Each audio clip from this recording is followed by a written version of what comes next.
오늘은 마지막 시간이고 해서 파워포인트로 코드를 설명할 때는 단편적으로 진행할 때는 좋은데 전체적인 코드 흐름을 보기가 나쁘잖아요. 그래서 오늘은 일부러 코드로 진행을 할 거거든요. 그래서 기존에 있었던 거에 대한 문제부터 하나씩 짚어보도록 하죠. 이거 혹시 그룹에 관심 있으셨던 분들은 그룹에 올라온 질문을 보셨을 텐데, 그룹에 무슨 질문이 올라왔냐면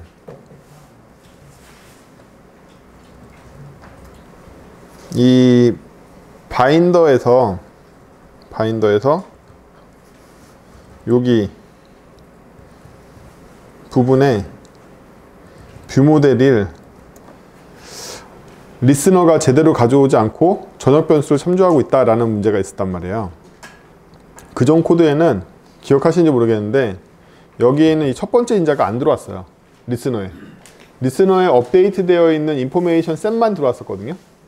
그러다 보니까 이 리스너 입장에서는 이 뷰 모델을 알 수가 없었기 때문에 이 뷰 모델에 대한 참조를 가져올 수가 없었다는 거죠.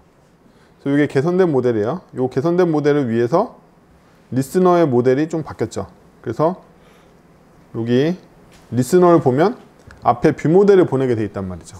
네, 이게 그전하고 틀려진 점이죠. 여러분들 이벤트 객체를 생각해보면 이벤트 타겟을 보내주는 거랑 똑같은 거라고 할 수 있죠. 그래서 저는 이거를 업데이티드는 현재 뭘로 쓰고 있냐면 밑에 있는 이 뷰 모델 밸류의 셋으로 사용되고 있잖아요. 이 셋 안에다가 별도의 속성을 넣는 건 애매한 일이기 때문에 인자로 분리해서 타겟이 되는 뷰 모델을 따로 보내주고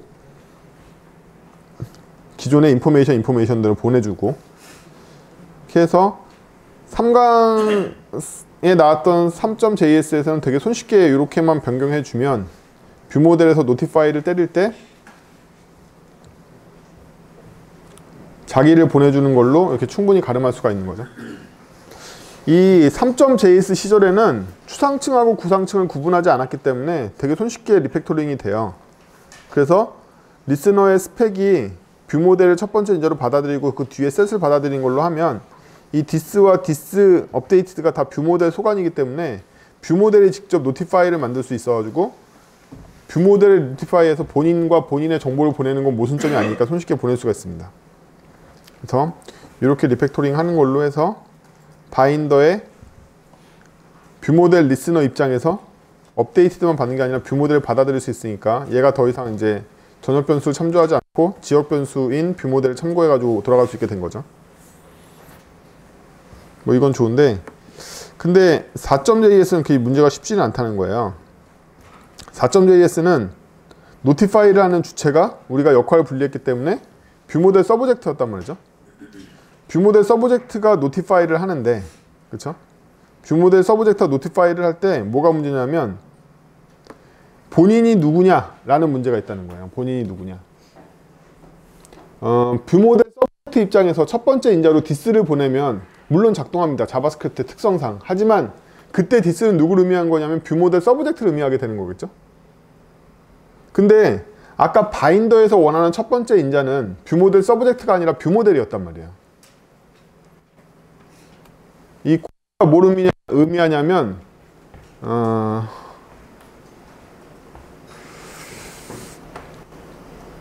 뷰 모델 서브젝트하고 바인더가 계약을 한단 말이죠. 뷰 모델 리스너를 받을 수 있는 이유는 뷰 모델이 서브젝트 기능을 갖고 있다고 기대하기 때문인 거고, 그 계약 관계는 어디서 일어나냐면 바인더와 뷰 모델 서브젝트 사이에서 일어난단 말이에요. 뷰 모델 서브젝트가 만약에 디스를 보내게 되면 뷰 모델 서브젝트 객체가 오게 된단 말이죠. 근데 우리는 명백하게 바인더에서 뭘 원하고 있냐면 뷰 모델을 원하고 있단 말이에요. 이 바인더의 코드를 보면 바인더에서 얘를 받아들일 때는 얘가 첫 번째 인자인 타겟이 뷰 모델이길 원하는 거지 뷰 모델 서브젝트를 원하는 건 아니란 말이죠. 그쵸? 실제로 우리가 뷰 모델에서 노티파이를 하는 거는 뷰 모델 서브젝트를 이용해서 보내긴 할 거지만 뷰 모델 서브젝트가 노티파이를 할 때 보내주는 첫 번째 인자가 디스로 보내면 뷰 모델 서브젝트가 들어와서 얘 입장에서는 이 타겟을 이용할 수 없게 된다는 거예요. 저 타겟이 뭔지 뷰 모델 서브젝트로 들어오니까 그 뷰 모델 서브젝트로는 우리가 원하는 뷰 모델에서 뭘 끄집어내는 이런 것들을 못하는 거죠. 지금 여기 보면 타겟으로부터 제가 아이템에 맞는 키를 얻으려고 그러는데 뷰 모델 서브젝트한테 이런 능력이 없잖아요. 뷰 모델한테만 있는 거지. 그럼 이 타겟을 어떻게 해서 뷰 모델로 바인딩 하는데 성공할 거냐, 이런 문제가 있다는 거죠. 그래서 구현을 보면 뷰 모델 서브젝트 입장에서는 저 타겟을 직접 결정을 못 한다는 거예요. 이게 바로 여기가 지금 저희가 보고 있는 게 이 뷰 모델 서브젝트거든요. 뷰 모델 서브젝트인데 좀 접어서 볼까요?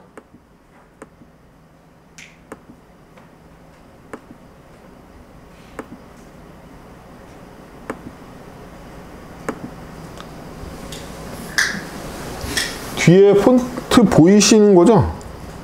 보이세요? 오케이. 자, 이 뷰 모델 서브젝트 입장에서만 보면 뷰 모델 서브젝트가 노티파이를 하는 책임을 지고 있잖아요. 근데 이때 디스는 누굴 날려야 되냐는 거죠.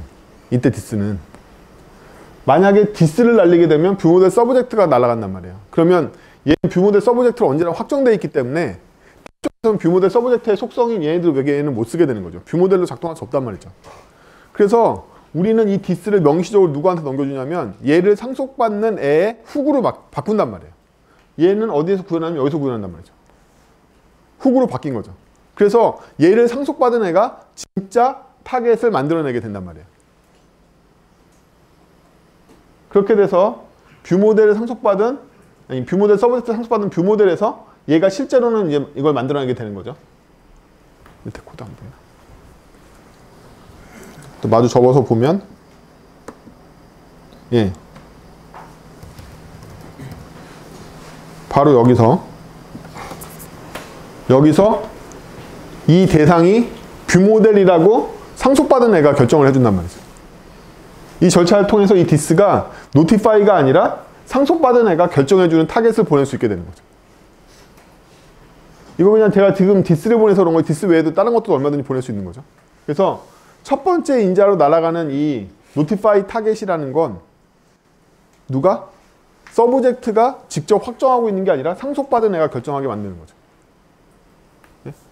그걸 통해서 뷰 모델을 수신하는 이상은 타겟으로 뷰 모델이 올 거야를 알 수 있게 되는 거예요.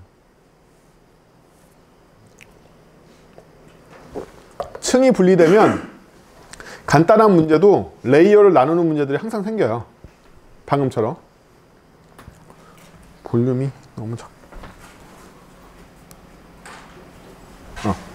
예. 그래서 이게 4강까지의 내용이었는데 오늘은 어디서부터 전개를 할 거냐면요. 저번 시간에 저희가 층을 분리해가지고 이쁘게 나눴었잖아요. 네이티브와 네이티브가 아닌 것. 근데 그 전에 우리가 뭘 했냐면 바인더가 직접적으로 VM의 속성을 컨트롤하지 않고 프로세서를 이용해서 처리하게끔 만들었잖아요. 이 4강의 내용에 보면 뭐가 나오냐면 이 3강부터 나왔던 건데 이런 프로세서라는 애가 나온단 말이죠. 그쵸? 이 프로세서에서 원하는 키에 대해서 어떻게 처리할지를 처리해주는 이런 애가 나와서 이 캣하고 일치시키는 프로세서를 찾아가지고 이 프로세서 스타일을 처리해주는 프로세서, 뭐 프로퍼티를 처리해주는 프로세서 이런 것들 만들어서 넣었었잖아요. 그래서 바인더 입장에서는 직접적으로 자기 안에 처리하는 코드가 있는 게 아니라 프로세서한테 맡기게 돼 있잖아요. 그래서 바인더 안에 뭐가 있냐면 프로세서를 담는 그릇이 있고 여기다 이 프로세서 객체들을 넣는 것만큼 프로세서의 카테고리에 맞춰가지고 프로세서한테 위임해서 여러 가지 그 VM의 처리를 해주게끔 만들었단 말이죠. 기억나시죠?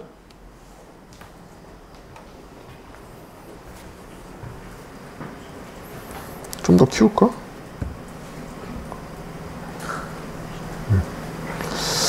그래서 바인더에서 얘가 처리하는 절차를 보면 렌더에서 처리하는 절차를 보면 VM에 있는 특정 VM을 얻어와서 이 VM을 처리할 때 그냥 처리하는 게 아니라 프로세서들을 돌면서 프로세서들이 돌면서 얘네들을 처리하는 프로세스를 통해서 처리한단 말이에요. 이렇게 처리를 했었고 실제로 구형 코드에서는 이렇게 하나의 바인더에다가 저희가 원하는 프로세서를 만들어서 끼워 넣어주는 걸로 처리를 했었단 말이죠. 그래서 바인더가 미리 기능을 확장하고 있는 게 아니라 OCP 원칙에 따라서 또 다른 처리를 할 수 있게끔 열려 있었다는 거예요.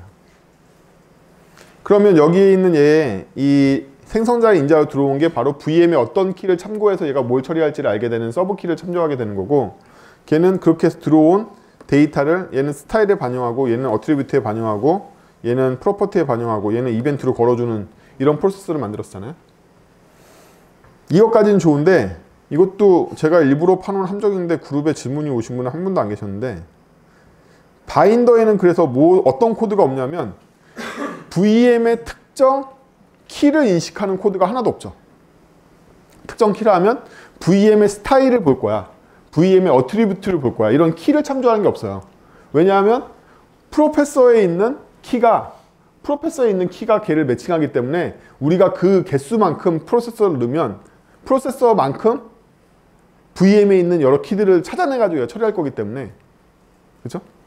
그래서 없단 말이에요. 이 안에는 스타일스라는 키도 안 보이고 어트리뷰트라는 키도 안 보이고, 저희가 더 많은 키를 넣어도 상관없는 거죠. 프로세서를 더 많이 등록할 거면. 그렇죠? 다들 수업 때 이걸 인식했다라고 생각을 하면 왜 이 질문이 없는 거지? 라고 생각했던 게 뭐냐면, 왜 이건 아무렇지도 않게 보냐는 거예요. 지금 우리가 보고 있는 게 뷰 모델인데, 뷰 모델은 이 부분에 키를 명시하고 있잖아요. 그쵸? 이 키가 분명히 바인더에는 안 나왔지만 뷰 모델에 이 키가 확정되어 있는 이상, 혹은 뷰 모델의 기본값으로 이런 애들이 확정되어 있는 이상 다른 서브 키를 가질 수가 없잖아요.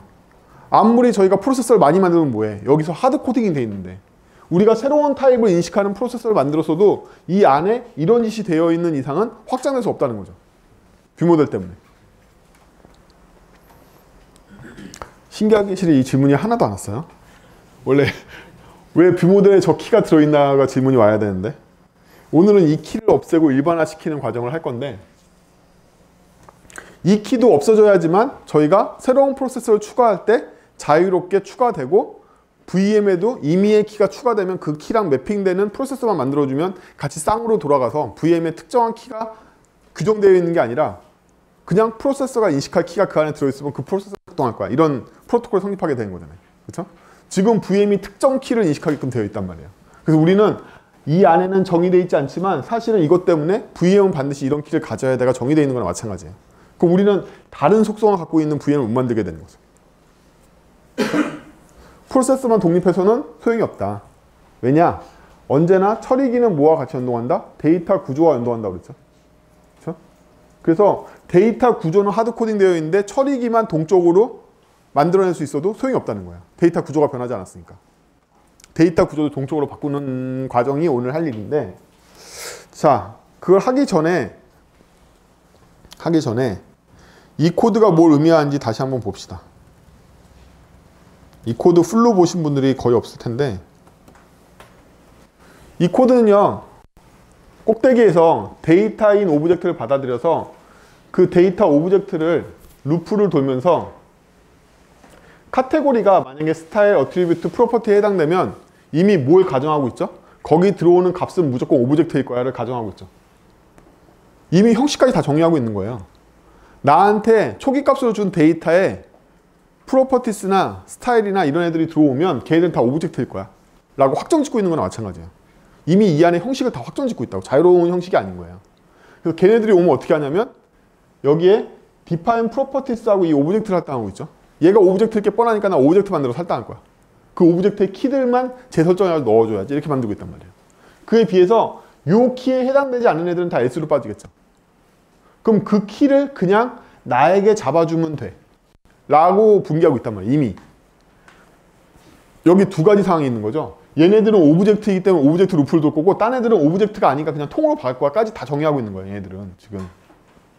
거기에 더불어 다른 애들이 아닌 건 혹시 VM이라면, 뷰 모델이라면 내가 뷰 모델 부모를 설정해 줄게. 이런 식의 데이터 형식에 대해서 되게 엄격하게 정의하고 있는 건데, 이게 뭘로 정의되어 있다? 코드로 정의되어 있단 말이죠. 그래서 더 읽기가 힘든 거예요. 오히려 명시적인 데이터 형태의 구조보다 더 나빠, 얘가. 그럼 이 구조에 따라서 여러분들은 데이터를 어떻게 만들어야 되느냐?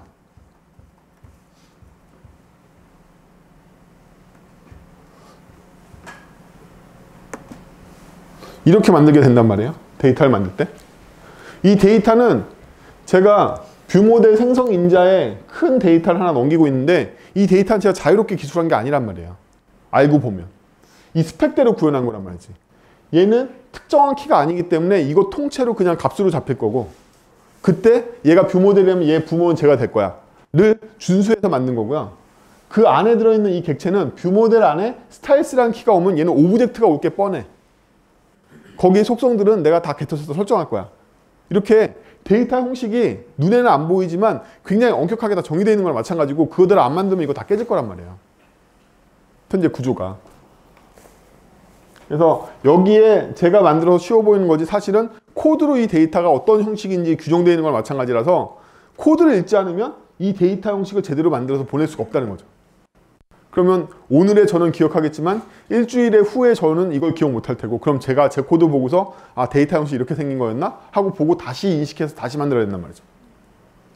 더 안 좋단 말이에요. 상황이 더 안 좋은 거예요. 이거는. 오히려 더 명쾌한 형태의 구조 문서가 있는 게 나은 거죠. 그럼 어떻게 자유롭게 데이터를 기술하게 만들까요? 우리가 방금 만들었던 파서는 되게 엄격한 형식을 갖고 있는 파서인데 그렇게 안 하고 자유로운 파서를 만든다는 건 무슨 뜻일까요? 자유로운 파서라는 건 오브젝트가 들어오면 오브젝트의 트리를 마음대로 탐색하면서 오브젝트가 있으면 오브젝트를 다 돌면서 그 안에 키들을 다 게터세트로 바꿔주고 또 그 안에 값이 있으면 게터세트로 바꿔주고 이걸 자유롭게 다 움직이고 그 안에 배열들 있으면 원서 다 돌려서 게터세트로 바꿔주고 뭐 이런 애가 있어야 되는 거잖아요. 기본적으로. 그래서 여기는 평범한 오브젝트를 넘겼지만 다 옵저버랑 연도랑 게터세터로 바꿀 수 있는 애를 싹 바꿔주는 무슨 그런 파서가 있어야 되는 거잖아요. 그래야지 아무 데이터 형식이나 보냈을 때도 안정적으로 옵저버 패턴이 잘 적용돼서 게터세터로 바꿔줄 거 아니에요.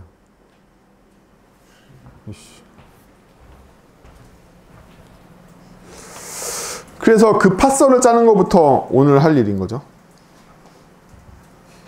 오늘은 여러분들의 입문 난이도를 생각해서 재기 파서로 짤 거예요. 스텝 파서로 짜면 힘드니까. 스텝 파서는 비지터에서 아까 맛봤죠. 어떻게 짜는지. 근데 지금은 제이슨에 대한 스텝 파서라고 봐야겠죠. 오늘 제가 새로 추가한 요 함수는 일반적으로 스로우로 던져주는 함수예요.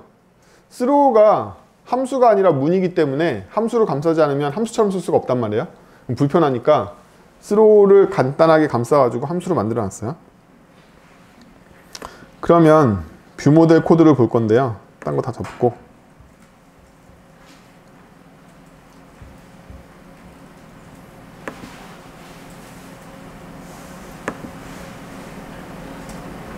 자, 이제 뷰 모델 코드를 볼 건데,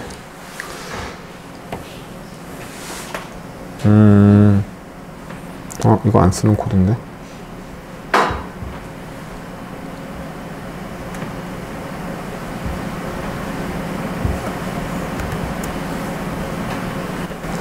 자, 이 뷰 모델 컨스트럭트에서 처음에 하는 일이 뭐냐면 데이터를 오브젝트로 받는 건 확정이란 말이죠. 근데 이 데이터에 대해서 다 게터스토를 돌면서 정할 거예요. 그럼 여러분들이 사실은 이 연습을 많이 해봐야 되는데 저희에게는 비정형적으로 트리 깊이가 다른 형태의 데이터를 파싱하거나 돌면서 순회할 일이 굉장히 많이 있습니다. 돔 트리뿐만 아니라 이러한 형식 데이터 같은 경우나 서버가 주는 API도 다 대부분 그렇게 루프를 돌면서 찾아내야 되는 경우가 되게 많아요. 그래서 일종의 그래프 탐색인데 비정형 그래프 탐색을 동적으로 하는 일이 되게 많단 말이죠. 이걸 재기로 구현하는 훈련을 먼저 해볼 건데요. 제가 경험한 바로는 여러분들이 코드가 어려운 부분은 크게 두 가지예요. 하나는 구조적인 문제. 데이터를 어떻게 주고받고 어떤 객체가 어떻게 서로 상호 협력을 할 것이냐. 즉 객체망을 구성하는 디자인의 문제가 있고요. 두 번째는 단순히 여러분들이 변수와 포이프에 익숙하지 않아요. 그래서 잘 못 잡는다는 거죠. 여러분들은 함수를 알고 변수를 알고 제어문을 아는 것 같지만 실제로는 어려운 과제에 걔를 적용해 보면 되게 어렵게 짠단 말이에요. 그래서 걔를 좀 쉽게 생각하고 쉽게 짜는 법도 같이 연구해서 두 개를 병합해야 되는 거죠. 자, 여기 보면 제가 인자로 받아온 데이터를 키브이로 나눠가지고 디스파인이라는 메소드한테 지금 보내줄 때 첫 번째 인자로는 디스에다가 담을 거죠. 저 K하고 V를 디스 K는 V로 담을 거잖아요. 그죠? 이 디파인 인자가 뭘 의미하면 저희가 사실은 부분 말인데, 이 부분을 만약에 아무것도 안 하고 그냥 값을 넣는 코드라고 생각해보면 그냥 이렇게 짰을 거란 말이에요. 그쵸? 우리가 만약 특별한 일을 안 할 거라 생각하면 이렇게 짰을 거란 말이에요. 오브젝트 돌면서 나에게 KV를 넣을 거야 이렇게 짰을 거란 말이죠. 그럼 이렇게 할 거가 확정인데 이렇게 그냥 V를 안 하고 뭔가 define해서 넣으려고 그러는 거잖아요. 그렇기 때문에 this KV가 다 넘어가야지만 얘가 뭘 할 수 있단 말이죠.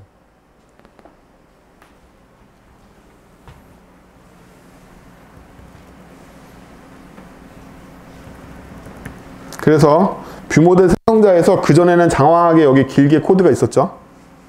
이렇게. 그전에는 뷰모델 생성자에서 이걸 다 감당했기 때문에 이게 뷰모델 생성자였단 말이에요. 이 엄청 긴 게. 그래서 그전에 if 때 이만큼 했고 else 때 이만큼 했고 이런 큰 생성자가 이 안에서 다 돌면서 얘가 다 처리를 하고 저기 보면 하드코딩 내용들이 많이 들어오고 이렇게 돼 있었는데 지금은 걔가 안 하고 다 this의 define 메소드한테 넘길 거라는 거죠. 그러면 제이슨이 들어왔을 때 제이슨의 첫 번째 키들만 지금 넘겨주고 있는 거잖아요. 그렇죠? 얘가 만약에 키 안에 또 오브젝트가 있어서 그 오브젝트 안에 또 키가 있고 그 오브젝트 안에 또 키가 있잖아요. 지금 우리 만들어 놓은 래퍼 안에 다시 오브젝트가 있고 그 안에 스타일스가 있고 그 안에 위스가 있잖아요. 근데 지금은 탑 레벨에 있는 애들만 보낸 거잖아요. 그럼 이때 define에 이 키가 들어왔을 때 만약에 K는 V로 그냥 할당할 수 있는 상황과 아닌 상황을 나눠보면 K가 그냥 V로 할당되는 상황은 이 V가 뭐가 아닐 때다? 배열이나 오브젝트가 아닐 때라는 거예요. 배열이나 오브젝트면 그 V를 다시 다 해체해가지고 그 안에 있는 원소들도 다시 다 define을 해줘야 되는 거죠. 그렇죠? 그냥 V라면 그냥 V를 넣을 수 있겠지만 그래서 얘가 재기적으로 돌 거라는 거예요. 이 define이 이 V 값의 타입에 따라서 다시 define을 호출해가지고 끝까지 추적해가지고 이 타겟을 바꿔주면서 계속 걔네들 최종적으로는 다 게터 세터가 되는 애로 바꿔버릴 거란 말이죠. 그래서 제기 함수에는 항상 뭐가 존재한다? 제기는 일반화된 형태로 제기를 도는데 제기 함수에는 항상 뭐가 존재한다? 진입점 함수가 있고 루프 함수가 있단 말이에요. 여러분들이 제기 공부를 제대로 해보셨으면 루프 함수는 꼬리물기 최적화가 되어 있는 루프 구문으로 되어 있고 걔 모양이 이상하기 때문에 처음에 입력받을 때 그렇게 받을 수 없어서 진입점 함수라는 게 항상 따로 있단 말이에요. 얘가 바로 진입점이 되는 애인 거고 진입점이 형태를 보면 얘는 이 함수의 형태랑 틀리죠. 얘는 타겟과 K와 V를 받았는데 진입점 함수가 되는 애는 전체 객체를 받는 함수였잖아요. 객체를 받아 시작했단 말이에요. 응? 진입점하고 이 루프 함수의 모양이 항상 틀리단 말이야. 이 제기 함수의 정석이야. 제기 함수는 원래 꼬리물기 최적화가 되는 함수가 안에 들어있고 이 형태는 항상 이 형태는 항상 제기에 최적화되어 있는 형태로 되어 있기 때문에 진입점 함수가 될 수 없어요. 인터페이스가 안 좋기 때문에. 물론 이거 그냥 써도 되는데 그럼 사람들이 되게 힘들단 말이야. 진입점 함수를 해석해서 이때 제기 함수가 발동되게 된다. 그럼 제기 함수로 가보죠.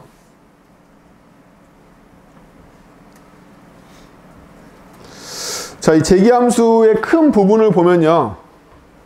여기서부터 여기까지가 하나의 if고 그 밑에가 s란 말이죠. 그럼 여기서부터 여기까지 하나의 if가 뭘 뜻하는지 보면 널이나 undefined가 아니고 널이나 undefined가 아니면서 얘가 오브젝트인 경우죠. 그렇죠? 널이 오브젝트이기 때문에 이 조건을 생각하면 여기 널도 들어온단 말이에요. 그래서 널이나 undefined가 아닌 상태에서 오브젝트니까 진짜 오브젝트인 거죠. 진짜 오브젝트인데 얘가 뷰모델은 아니어야 돼. 왜냐하면 뷰모델을 안에 스캔할 필요가 없어. 왜일까? 뷰모델은 만들 때 지가 지 안을 다 스캔해놨기 때문이죠. 그렇죠? 우리가 원하는 오브젝트는 뷰모델이 아니면서 오브젝트이거나 배열인 애들은 다 된단 말이에요.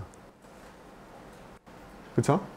뷰모델은 왜 안 한다? 뷰모델은 우리가 여기 스캔하지 않아도 이미 생성자에서 얘 안에 스캔을 다 했기 때문에 딱히 필요 없다는 거죠. 그러면 오브젝트가 들어왔을 때 배열인 경우가 있고 오브젝트인 경우가 있단 말이죠. 배열인 경우, 오브젝트인 경우. 저는 v.is 어레이를 별로 좋아하지, array.is 어레이를 별로 안 좋아해요. 그 폴리필 안 하면 구형 안드로이드 다 깨지거든요. 그래서 안 좋아하는 편인데 어레이 인스턴스하면 그러면 저희는 타겟이 되는 K의 배열을 넣을 거 확실하잖아요. 얘가 어레이니까 V 값이 원래 어레이라서 원래 어레이를 여기다 할당할 건데 아까 디스 K는 V 아시죠? 디스 K는 V가 어레이니까 어레이를 넣고 이 안에 들어가는 원소는 복사해서 넣을 생각인 거죠. 요거 잠깐 잊어버리고 그러면 여기에다가 어떤 원소를 넣을 거냐면 원래 V를 포이치로 돌면서 타겟 K에 i번째에 그 원소 V를 넣는 거 아니에요? 이제는 이 타겟이 뭘로 바뀌었냐면 요 배열로 바뀌어야 되잖아. 디파인을 할 때 아까는 타겟이 뷰모델이었지만 지금은 타겟이 누구냐면 새로 만든 배열이란 말이야. 얘지. 설명이 너무 긴가? 그래서 타겟이 배열로 바뀌었고요. 이 타겟의 키하고 V는 뭐다? 인덱스와 값이 된단 말이죠. 그래서 V 값이 배열인데 배열에 있는 원소와 인덱스 값을 다음번 디파인에 타겟이 되는 배열과 인덱스와 값으로 보내주면 된단 말이에요. 그럼 이 안에 원소가 만약에 또 배열이면 또 이렇게 되겠죠. 그렇죠? 어려운가? 이것 때문에 이렇게 만든 거예요. 이거 한 번으로 줄이면 맵으로 할 수도 있죠. 맵으로 할 수 있는데 일부러 과정을 보여드리려고 포이치를 만들어 드린 거예요. 오브젝트인 경우는 어떻게 하면 되죠? 오브젝트인 경우에 이 가운데 있는 키는 잠깐 잊어버리시고 중괄호를 하나 만들어서 오브젝트를 새로 만들어주면 되겠죠. 그 오브젝트 새로 만들고 나서 어떻게 하죠? V가 오브젝트니까 엔트리스 포이치로 새로운 KV 돌면서 새로 만든 이 새 오브젝트에 KV를 주면 되겠죠. 그렇죠? 이걸 통해서 디파인에 또 들어와서 만약에 이 V 값이 또 오브젝트면 또 똑같은 짓을 할 거란 말이죠. 래퍼 안에 또 오브젝트가 있으면 그 래퍼의 오브젝트 또 이 짓을 당할 거란 말이지. 그냥 그 오브젝트에 들어가는 게 아니라 오브젝트의 사본을 또 만들어 또 집어넣을 거란 말이지. 그럼 그 안에 래퍼 안에 있는 프로퍼티에 또 오면 프로퍼티가 오브젝트니까 또 이걸 할 거란 말이지. 프로퍼티에 들어와서 with 값에 들어와야지 혹은 inner HTML 값이 들어와야지 비로소 어디로 간다? 일로 올 수 있단 말이죠. S로.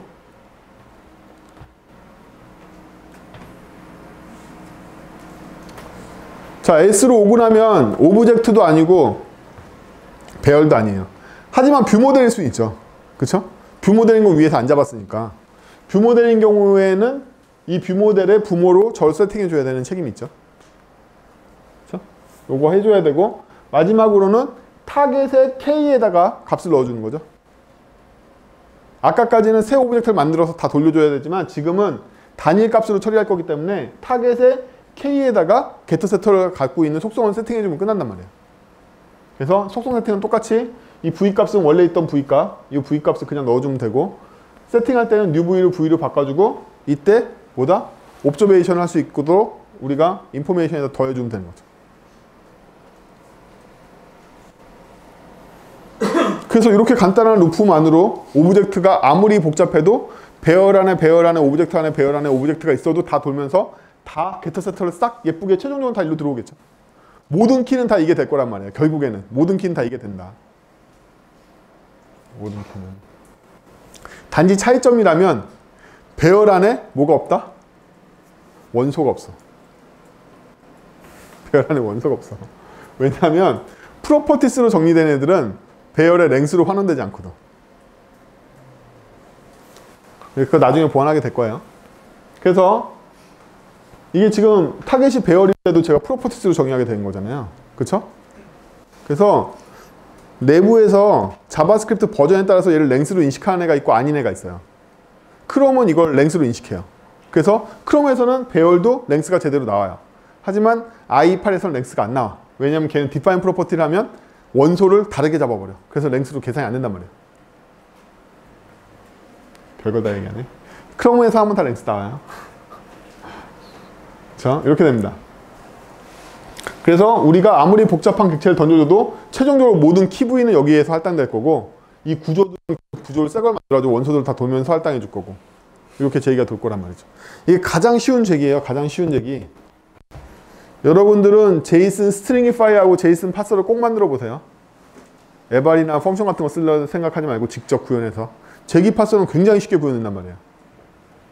제기 파서의 유일한 단점은 두 가지나 있지만 느린 것들은 별로 여러분들 신경 쓸 필요 없는 거고 뭐다? 뎁스가 깊은 제이슨을 만나면 100단계 정도 깊어지면 죽을 가능성이 있다는 거죠. 그래서 깊은 파서는 못 쓴단 말이에요. 제이슨테스트.com인가? 거기 가면 파서별로 성능을 비교하기 위해서 굉장히 복잡하고 큰 제이슨들이 많이 샘플로 제공되는 사이트가 하나 있어요. 거기 가서 자기가 만든 파서를 테스트해보면 랭킹 몇 인이 나온단 말이지. 혹은 너는 뭐 오메가짜리는 파싱 못해. 넌 죽었어. 뭐 이런 거 다 나오거든요. 제기 파서들은 대부분 다 하위 랭크예요. 아무리 잘 짜도 느리기 때문에. 근데 이제 스텝 파서들 짠 것들을 보면 되게 랭킹 순위가 높죠. 아무튼 그래서 우리는 여기서 define property를 하는데 지금까지 계속 거슬리고 있는 이건데 이 뭐가 거슬리냐면 제가 스태틱으로 이런 새로운 심볼을 하나 만들어 놨죠. 스태틱으로 하나 심볼을 만들어 놨는데요. 이 심볼을 어디다 쓸 거냐면 객체의 키로 쓸 거예요. 이런 데서. 이 메커니즘이 뭔지를 생각해 봅시다.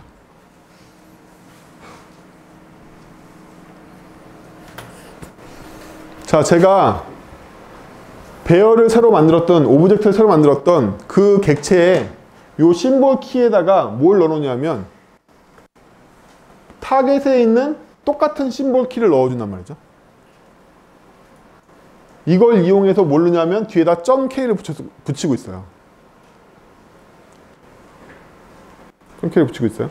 이게 뭐냐면 제 상대적인 경로가 어디인지를 표시해주고 있단 말이죠. 제가 루트로부터 스타일에 들어왔어. 루트로부터 프로퍼티야. 루트 프로퍼티 밑에 있는 뭐뭐야. 그 밑에 있는 뭐뭐야를 부모 거에서 계속 .k를 붙이고 있기 때문에 자기 경로가 계속 확장된단 말이에요. 그러면서 자기 자신의 키는 어디로 확장됐다? 확장된 키가 자기 자신의 키니까 다시 이 제기를 통해서 들어오게 되면 얘 입장에서는 부모 거에다가 다시 .k를 붙인 꼴이 돼서 계속 키가 확장된단 말이에요. 그러면 최초에 시작하는 건 뷰모델이니까 뷰모델도 자기의 키를 갖고 있어야 되겠죠? 그래서 뷰모델은 자기의 키를 루트로 시작한단 말이죠. 루트로 시작해. 그래서 이 루트로 시작했기 때문에 루트.스타일이 될 거고 루트.어트리뷰트가 될 거고 파싱하고 나면 어디에? 그 키가 싹 다 잡힐 거란 말이에요. 그 키를 잡아서 뭐 할 거냐? 뭐 할 거냐 하면 바로 여기서 사용하고 있는 거죠. 우리가 카테고리를 어떻게 알아냈냐고. 이 키 부위가 소속되어 있는 객체의 카테고리를 어떻게 알아내는 거야. 제기 파서인데. 이걸 타겟에 있는 뭘 이렇게 만들어진 타겟들은 전부 다 뭘 갖고 있기 때문에 얘를 갖고 있기 때문에 얘로부터 카테고리를 알 수 있게 된다는 거예요. 얘로부터. 그쵸? 이게 제기 파서인데 이걸 알 방법은 없단 말이지. 왜냐하면 얘는 이 당시에 알고 있는 게 뭐밖에 없다? 키 부위밖에 없단 말이에요. 키 부위밖에 없어. 그러면 사실은 얘가 속해 있는 객체의 키는 모르는 거잖아요. 어트리뷰트 안에 있는 애가 이너 시스템을 갖고 있는 걸 알겠어. 스타일 밑에 있는 애가 위스를 갖고 있는 걸 알겠어. 근데 위스를 처리하는 입장에서 보면 위스하고 위스 값밖에 안 들어와요. 그 오브젝트랑. 근데 이 오브젝트의 키는 뭐냐고. 이게 스타일스야 뭐야. 그걸 알아야지 저희가 여기다 기술할 거 아니에요. 그렇죠? 그래서 요걸 기술하기 위해서 객체를 만들 때 미리 부모로부터 이어받은 키들을 다 세팅해주고 오는 거죠. 이렇게. 이게 배열이라 할지라도 배열 안에도 너의 키는 부모한테서 받은 키에다가 .k를 넣어줄 거야. 네가 오브젝트를 할지라도 너의 키는 부모에서 받은 키에게 네 키를 넣어줄 거야. 이렇게.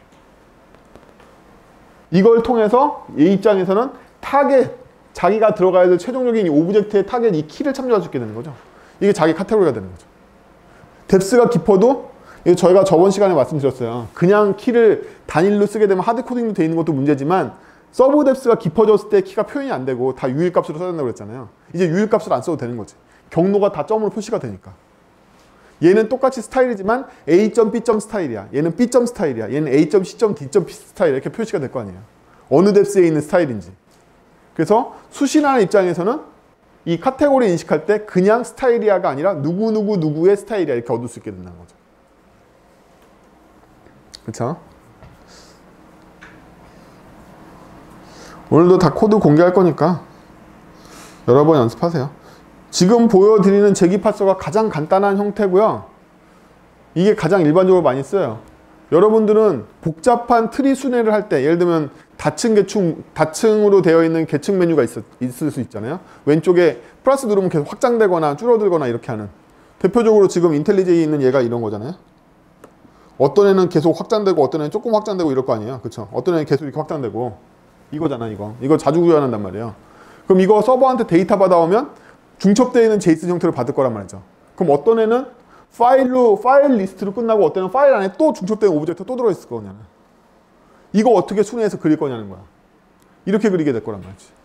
여기에서는 객체를 만들어내는 걸 처리했지만 여기서 소비를 해가지고 그림을 그려가는 식으로 소비하게 되겠죠. 그래서 제기를 짜지 않으면 여러분들이 인문개발자에서 안 벗어난 팀에 가서 저거 짠 거 보면 다 뭐라고 그러냐면 뭐 4데스까지는 지원됩니다. 이렇게 다 하드코딩 한 거야. 일반화되어 있는 알고리즘 짜지 않고. 그럼 제 말이 거짓말인 것 같죠? 여러분 회사도 검증해 보세요. 가서 우리 회사는 정말 3데스까지만 된다는 계약이 없었나? 왜 3데스까지만 되게 해놨지? 그 짠 놈이 일반화하는데 실패한 거죠. 가장 간단한 제기함수에 실패한 거예요. 그렇죠? 그래서 제기함수의 요령은 이걸 뭐라고 부른다? 자, 제기함수는 왜 제기가 끝나는지에 대해서 명확하게 알면 돼요. 이 조건이 무슨 조건이죠? 터미네이션인 거예요. 여기가 종결 지점인 거죠. 왜 여기가 종결 지점이에요? 더 이상 else로 빠지면 뭘 안 부르기 때문이다? this.define을 안 부르기 때문인 거죠. 여기는 계속 제기를 일으키고 있죠. 이 안에서 계속 define을 다시 부르고 있으니까 제기를 일으키고 있잖아요. 하지만 else로 넘어온 최종 값들은 define을 안 일으키니까 제기가 여기서 다 끝나고 다 종결될 거란 말이지. 아무리 많이 벌려놨어도 이쪽에서 다 종결돼. 이 종결 조건이 뭐면 된다? 맨데토리면 된다는 거야. 여러분들 코드를 짤 때는 옵셔널과 맨데토리가 있단 말이죠. 옵셔널은 해두고만 안 해두고만 있는 거고 맨데토리는 반드시 일어나는 애란 말이지. 여러분들이 if만 쓰면 뭐다? 옵셔널이야. if else를 쓰면 맨데토리란 말이지. if else를 쓴다는 얘기는 A 아니면 B가 반드시 일어나는 거 보장하는 코드죠. 여러분들은 함부로 코드를 if만 쓰고 else를 생각하면 안 된단 말이에요. if를 쓸 때가 있고 if else가 쓸 때가 있는데 그 코드의 의미는 뭐냐면 if를 쓴다는 얘기는 if 부분이 되면 좋고 아니면 말고. 이게 옵셔널 하다는 뜻인 거야. 이거는 옵션이야. 해도 좋고 안 해도 좋고. 그 다음에 이 코드는 무조건 일어나 이런 뜻인 거죠. 그렇게 짜면. 근데 if else로 짜면 어떻게 되는 거죠? if인 경우 아니면 else인 경우야 라고 경우를 확정 지은 거란 말이에요. 응? 이 코드를 코드 어디 갔어? 이 코드를 보면 크게 보면 if else로 돼 있잖아요. if else로 돼 있단 말이야. 이 코드는 절대로 if 아니면 else인 거야. 그렇죠? if만 반복되지 않고 else가 반드시 들어오게 돼 있는 코드란 말이지. 그럼 여기서 다 터미네이션이 일어난단 말이야. 다 끝나. 더 이상 제기가 안 일어나는 종결점이 있다는 거야. 여기서. 그래서 제기 짤 때 자기가 잘 짜는지 안 짜는지는 종결 조건이 확정인지 아닌지를 보면 돼요. 어떻게 볼 수 있다? 코드를 보면 알 수 있는 거지. 이미 그것만으로 알 수 있게 된단 말이에요. 그래서 코드 작성하실 때 특히 제어문을 작성하실 때 제어문에 실수하기 싫으면 이 부분이 옵셔널이야? 맨데토리야? 항상 이걸 기억하고 짜세요. 이거는 내가 옵셔널이 아닌데 옵셔널로 짰나? 이건 맨데토리인데 내가 맨데토리 안 짰나? 어떤 코드들은요 if else 안 쓰고 if 하고 밑에 써도 되는 코드를 꽤 많죠. 그런데 그렇게 짜면 안 돼요. 왜냐하면 남이 보고서 이게 옵셔널이라고 판단해 버린단 말이에요.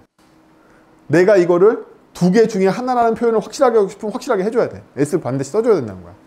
응?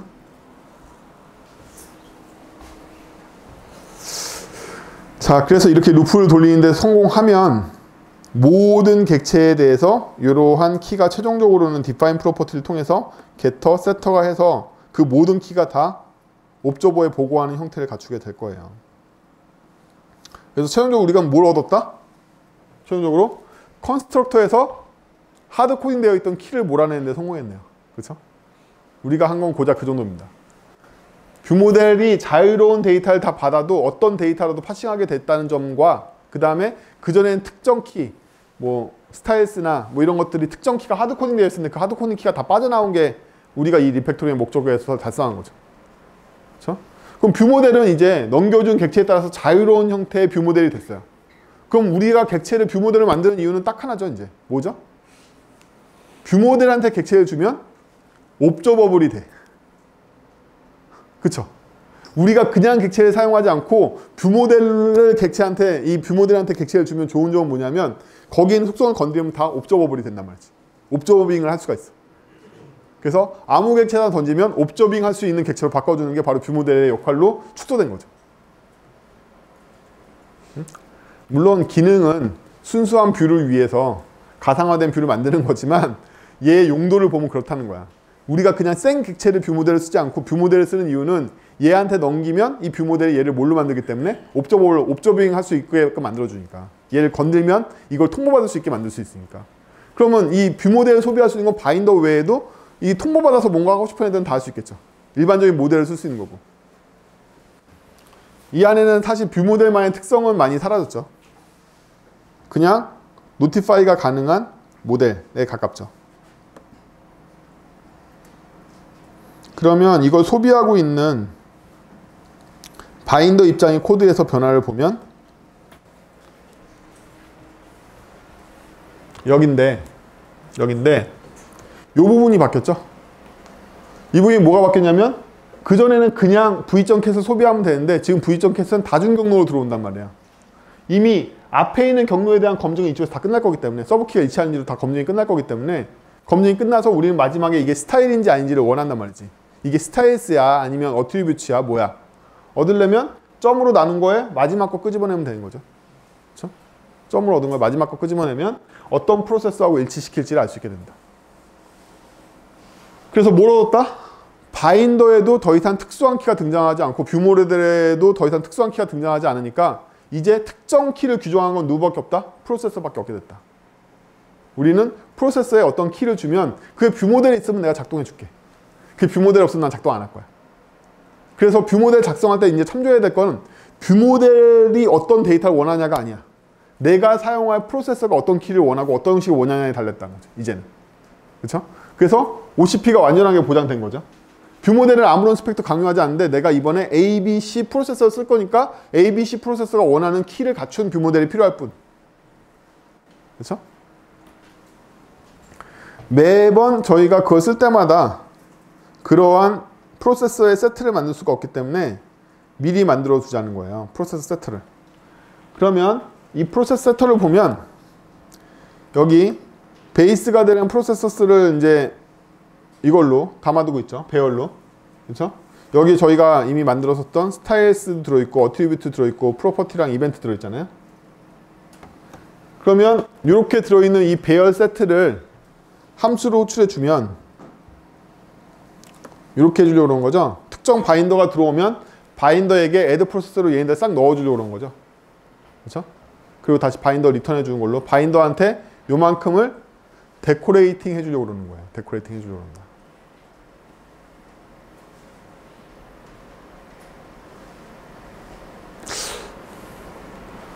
제가 저번 시간에 바인더의 동작에 대해서 설명하면서 그 바인더의 동작이 데코레이터라는 얘기를 해준 적이 없죠. 이게. 여러분들 데코레이터 패턴이 뭐라고 생각하시는지 모르겠는데 데코레이터 패턴의 친구인 체인 오브 리스폰서빌리티 패턴이라는 게 있어요. 이 둘 다 뭐냐면 뭐 하는 거냐면 링크드 리스트로 처리기를 연결해 놓은 거예요. 그 얘기 뭐냐면 얘 다음에 다음이 누군지는 얘가 알고 있어. 나의 다음번에는 얘야. 얘가 또 누구를 알고 있다? 나의 다음번에는 얘야. 이렇게 링크드 리스트로 그 다음번 노드를 서로가 알고 있는 거예요. 근데 얘는 뭐가 문제다? 얘는 그렇게 하지 않고 컬렉션이 알고 있죠. 컬렉션이 알고 있잖아요. 무슨 얘기냐면 하나의 프로세서가 넥스트 프로세서를 알고 있는 게 아니라 프로세서를 모아놓은 컬렉션에다가 제가 프로세서를 담았단 말이에요.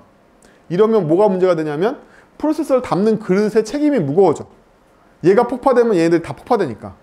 근데 링크드 리스트 형태로 하면 얘의 책임은 다음번을 아는 것만 책임을 지게 된단 말이에요. 그래서 우리는 객체의 책임이나 무게에 대해서도 생각할 때 컬렉션을 쓰면 무거운 객체가 된단 말이에요. 걔네들 다 관리하는 책임이 있기 때문에. 링크드 리스트를 쓰면 가벼운 책임이 돼. 나는 그 다음번 애가 있냐 없냐밖에 모르는 거지. 제 의존성이 하나밖에 안 생기니까 더 가볍단 말이에요. 똑같은 객체를 안다고 무게가 똑같은 게 아니란 말이지. 컬렉션을 알고 있으면 더 무게가 무거워져. 왜냐면 이들 중에 한 놈만 사고 치면 다 망가지니까. 그래서 여기에는 컬렉션 제가 루프 돌고 있기 때문에 안 좋은 패턴이긴 하지만 원래는 자기가 일을 하고 계속 그 다음번 애한테 일을 추가적으로 시키는 패턴을 데코레이터 패턴이라고 하고요. 자기가 일하고 자기 다음번한테 일을 시켰는데 일을 시킬지 말지 결정해서 중간에 멈출 수 있는 패턴을 체인 오브 리스판서블리티라고 한단 말이야. 똑같은 패턴이란 말이지. 다 링크드 리스트의 응용이에요. 얘는 왜 그런 일을 얘기를 하냐면 똑같은 VM 처리에 대해서 여기 참가하고 있는 애들이 내가 처리하고 그 다음번에 내가 처리하고 그 다음번에 처리하고 그 다음번에 처리하죠. 똑같은 VM에 대해서. 그래서 여기서 공급되는 프로세서가 컬렉션에서 공급됐기 때문에 데코레이터 패턴 그 자체하고 일치하지 않는 거지 하는 일은 데코레이터 패턴하고 똑같단 말이지. 즉 똑같은 VM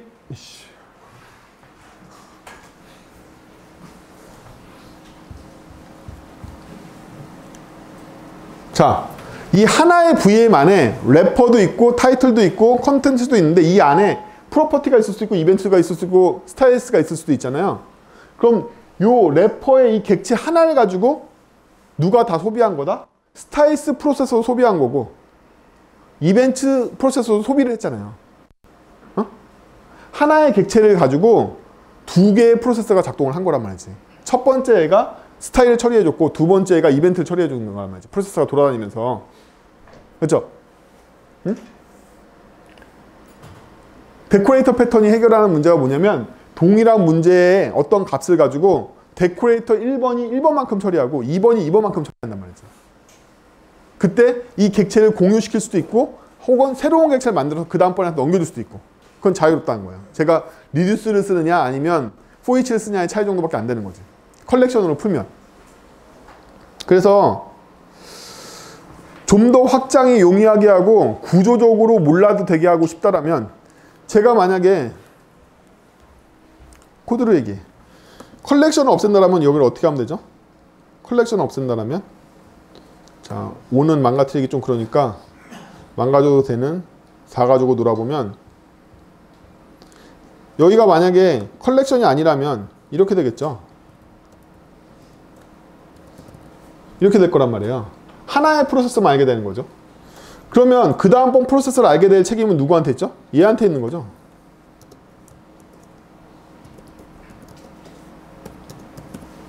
이게 전형적인 링크드 리스트잖아요. 그렇죠? 이게 전형적인 링크드 리스트입니다. 그러면 얘한테는 무슨 메소드가 더 붙어야 된다? 넥스트란 메소드가 더 붙어야겠죠? 그 다음번 프로세서를 받아들이.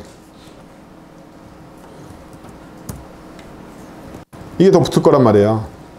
이러면 링크드 리스트가 되는 거잖아요.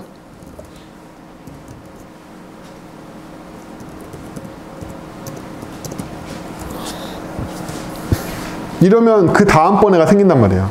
그럼 제가 저한테 프로세스를 시키면 이렇게 한 다음에 어떻게 할까요? 얘는 이 리턴 값을 공유하진 않으니까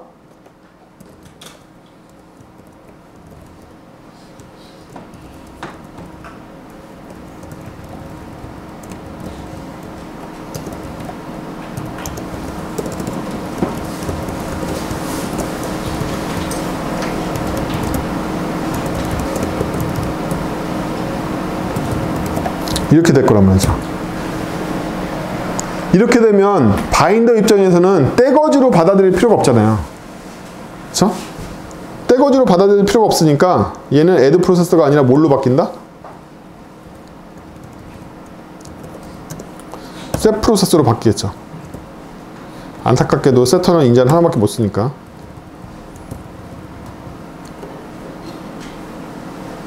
이렇게 될 거란 말이죠.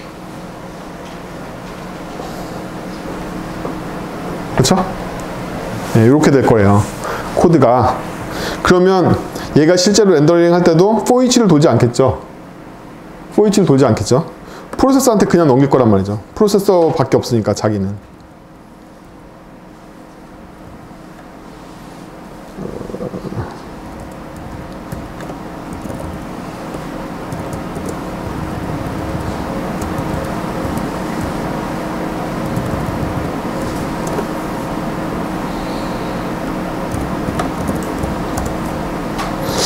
반가운 소식이 있어요. 크롬 82 오늘 업데이트 됐거든요. 옵셔널이 먹어요.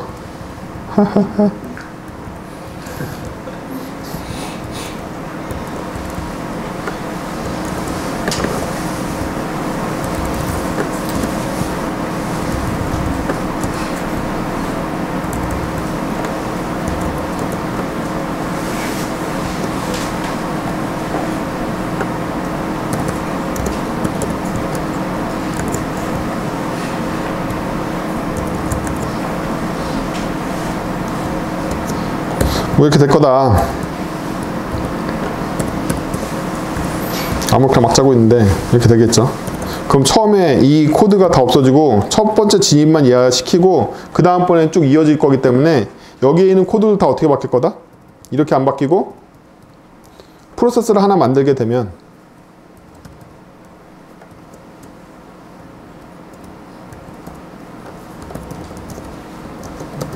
이렇게 만들게 되면 P1의 넥스트로 연결하려고 그러겠죠?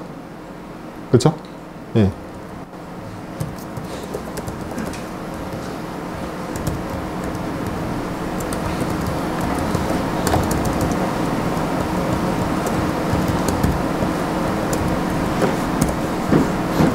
자, 이게 되게 중요한 건데요. 저렇게 연결한 다음에 얘한테는 프로세서를 셋만 하면 되니까 이렇게 되고 얘네들 다 없어질 거란 말이죠, 코드가. 잘못했다.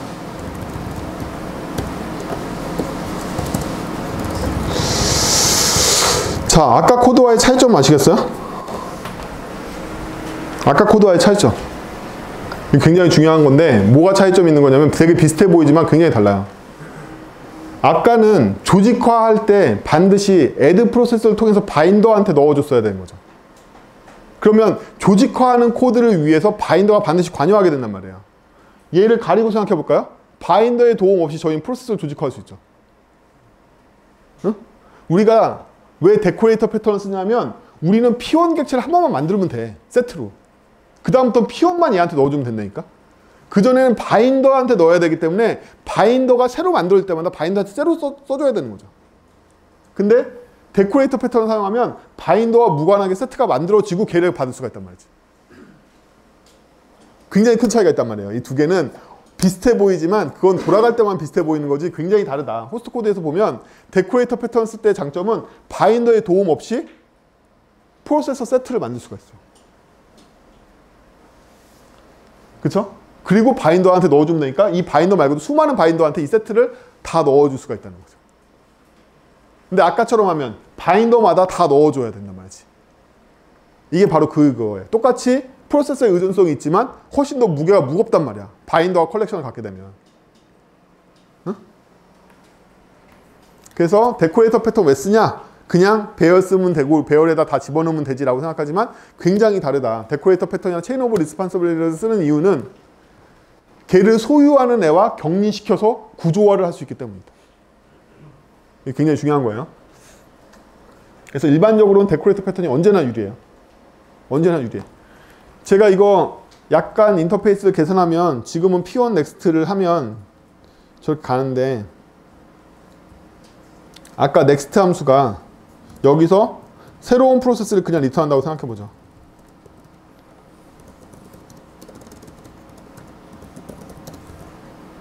이게 원래 체인 오브 리스폰시빌리티의 정석이야. 그러면 제가 이 넥스트를 하면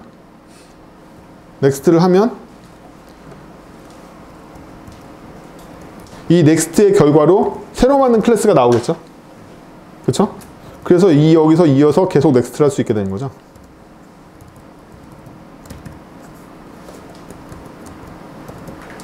이렇게. 그렇죠? 계속 노드 뒤에다 계속 붙을 거 아니에요? 그렇지? 그래서 여기서 조직화가 다 끝난 걸 갖다가 다른 애를 다 넣어줄 수가 있다는 거지.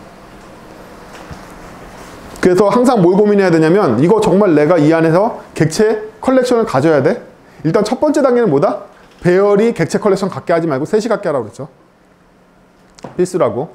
정말 배열이 왜 객체 컬렉션을 갖고 있지는 정말 심각하게 고민해 봐야 된다고 그랬죠. 이건 셋일 거야. 배열일 리가 없어. 왜? 똑같은 객체가 이 배열이면 두 번 들어갈 수 있는데 이거 정말 맞는 거야? 괜히 내가 인덱스 오브 검사 안 하고 넣는 오류를 범하고 있을 뿐인 거 아니야? 그래서 첫 번째 단계는 컬렉션에서 첫 번째 여러분들이 아셔야 될 건 이게 배열이라면 값을 담는 거고 중복값을 허용하는 게 맞아? 아니라면 난 셋을 써야 돼. 잘 모르겠으면 셋을 쓰고 봐. 뭐 이런 거죠. 잘 모르겠으면 셋을 쓰고 봐. 값도 중복값이 아닌 경우가 대부분이야. 정말 배열 안에 3이 3번 나온 게 맞냐고. 아닐 가능성이 되게 높다고. 그걸 허용하는 값은 별로 없다는 거야. 그렇게 생긴 건 애들은. 어? 아, 걔는 나이가 똑같은 애들이 여러 명, 나이가 똑같은 사람 객체는 다르겠지. 그럼 셋이잖아. 사람의 셋일 거야, 그러면. 어? 그냥 나이 똑같이 22, 22, 22, 12 이렇게 돼 있는 배열일 가능성이 굉장히 드문다는 거예요. 그래서 우리가 컬렉션을 소유할 때 첫 번째 자세는 뭐다? 배열이 아닐 거야. 셋일 거야. 두 번째는 이 조직화가 이 클래스에 의존해서 만들어진 게 맞아? 이 배열을 소유하고 있는 애를 통해서 이 조직화가 일어나는 게 맞냐는 거야. 그 배열은 그 배열인데 왜 내가 이 배열이 만들어진 걸 소유하지 않고 내 안에 빈 배열을 두고 내가 이 조직화하는 책임을 두지? 나는 컨테이너인가? 라는 생각을 해봐야 되는 거죠. 아까 바인더는 뭘 갖고 있었다? 프로세서의 셋을 갖고 있었기 때문에 뭐라고 정의할 수 있다? 프로세서 컨테이너라고 정의할 수 있네요. 바인더의 역할이 정말 프로세서 컨테이너 맞아? 바인더 입장에서 프로세서라는 건 뷰 모델의 구체적인 처리를 하기 위임하기 위한 대상이잖아요. 이거 내가 하기 싫고 네가 해. 외부에서 50p 원칙에 따라서. 근데 내가 이 컬렉션인 게 맞냐는 거야. 나는 그냥 프로세서한테 위임하고 싶다는 니즈만 있는 거 아니야? 내가 프로세서들을 컬렉션으로 가져서 위임하고 싶은 거 맞아? 이렇게 생각해 봐야 된다는 거지. 만약에 내가 코드상의 역할이 그저 프로세서한테 위임하는 게 목적이라면 프로세서 하나만 갖고 있는 게 맞다는 거야. 프로세서 하나만 가지면 이 프로세서가 연결된 프로세서든지 아니면 얘가 컬렉팅 되어 있는 프로세서든지 아무튼 걔가 알아서 할 일이지. 내가 할 일은 아니라는 거지. 나는 나랑 거래할 프로세서 객체 하나한테 VM 두고 끝나는 거지. 내가 더 이상 내가 왜 신경을 써야 돼? 어? 역할 모델에 따르면 컬렉션 역할 모델은 굉장히 드물어요. 걔 자신이 컬렉션이 아닌 이상은. 그래서 여러분들이 습관적으로 만들고 있는 속성의 배열이나 셋을 잡는 것들은 다 심각하게 생각해 봐야 되는 거야. 오늘 리팩토링의 이 부분은 제가 오늘 일부러 코드에 안 넣고 그냥 말로 설명하려고 5번 JS에도 안 넣고 가긴 했는데 일반적으로 여러분들이 객체 안에 컬렉션을 넣으면 대부분 잘못된 거예요. 그럼 컬렉션 어떻게 피하는데? 이렇게 피하지. 링크드 리스트를 피하지, 우리는. 이게 바로 함수형 자료구조의 핵심이죠. 함수의 자료구조가 다 링크드 리스트로 되어 있잖아요. 함수형 시퀀스 자료구조 한 번도 공부 안 해봤어요? 테일, 헤드하고 테일 함수, 헤드 테일 함수 이렇게 연결된 거? 그게 다 뭐냐면 컬렉션으로 가지려고 그러지 않고 누군가 컬렉션 갖는 건 굉장히 위험한 책임이기 때문에 얘가 컬렉션이 아닌 이상은 위험한 거야.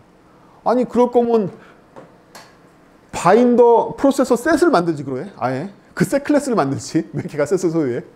걔가 진짜 실체가 셋이라면 관리하는 게 목적이라면 그렇죠?